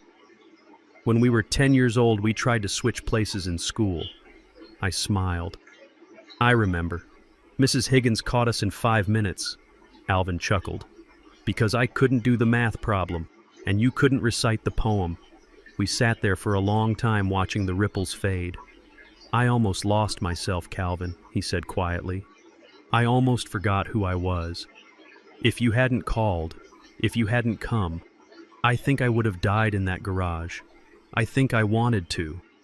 I looked at my brother. I saw the scars on his soul, but I also saw the healing tissue forming. You didn't die, I said. You endured. That takes a different kind of strength. I fought her with aggression. You fought her with survival. We just needed to combine our tactics. Alvin reeled in his line a little. I learned something, he said. I learned that family isn't just about blood. It is about who shows up when you are bleeding. Jordan, he has my blood, but he didn't show up. You showed up. That is what brothers do, I said. Alvin looked at me. His eyes were serious. I am not going to let this happen again, he said. I am going to travel. I am going to write that book I always talked about. I am going to live Calvin, really live, not just exist in the corners of someone else's life.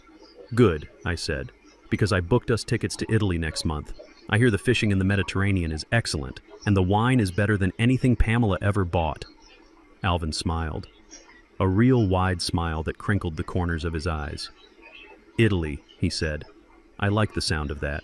We sat there as the sun began to set, painting the sky in shades of purple and gold. We didn't catch any fish that day. It didn't matter. We weren't fishing for food. We were fishing for peace, and we had caught plenty of it. I looked at my twin. He looked back at me. We didn't need to speak. We knew. We had walked through the fire and come out unburned. The world is full of people like Pamela, people who take, people who destroy. But the world is also full of people like us, people who stand up, people who protect. As the first star appeared in the sky, I reeled in my line. Ready to go, I asked. Alvin stood up. He stretched his arms toward the sky. I am ready, he said. We walked back up the path to the cabin. The lights were on inside, warm and inviting. It wasn't a mansion. It wasn't a showplace. It was just a small wooden house in the woods, but it was ours. And for the first time in 30 years, it was safe. I put my arm around my brother's shoulder. Welcome home, Alvin, I said. He looked at me and I saw a tear slide down his cheek. But it wasn't a tear of sadness. It was a tear of gratitude. It is good to be back, he said. And it was. Because the fall of the tyrant was satisfying. The legal victory was sweet. But this moment of quiet freedom, standing under the stars with the person who knew me best in the world, this was the only victory that truly mattered. This journey taught me that blood does not make a family. Loyalty does. For years, my brother Alvin believed that enduring abuse was a form of love, but silence in the face of cruelty is not nobility, it is self-destruction. We often fear being alone, but I have learned that it is far better to be alone with your dignity than to be surrounded by people who view you as a resource rather than a human being. It is never too late to rewrite your story. No matter how old you are or how much you have lost, you always have the power to stand up, reclaim your voice, and build a life that honors your worth. If you enjoyed seeing justice served today, please hit that like button and subscribe to the channel for more stories of truth and redemption. I want to know your thoughts. Have you ever had to cut a toxic family member out of your life to save your own peace? Let me know in the comments below and tell me which city you are watching from. Don't forget to check out the other videos on the screen for more life-changing stories. See you in the next one.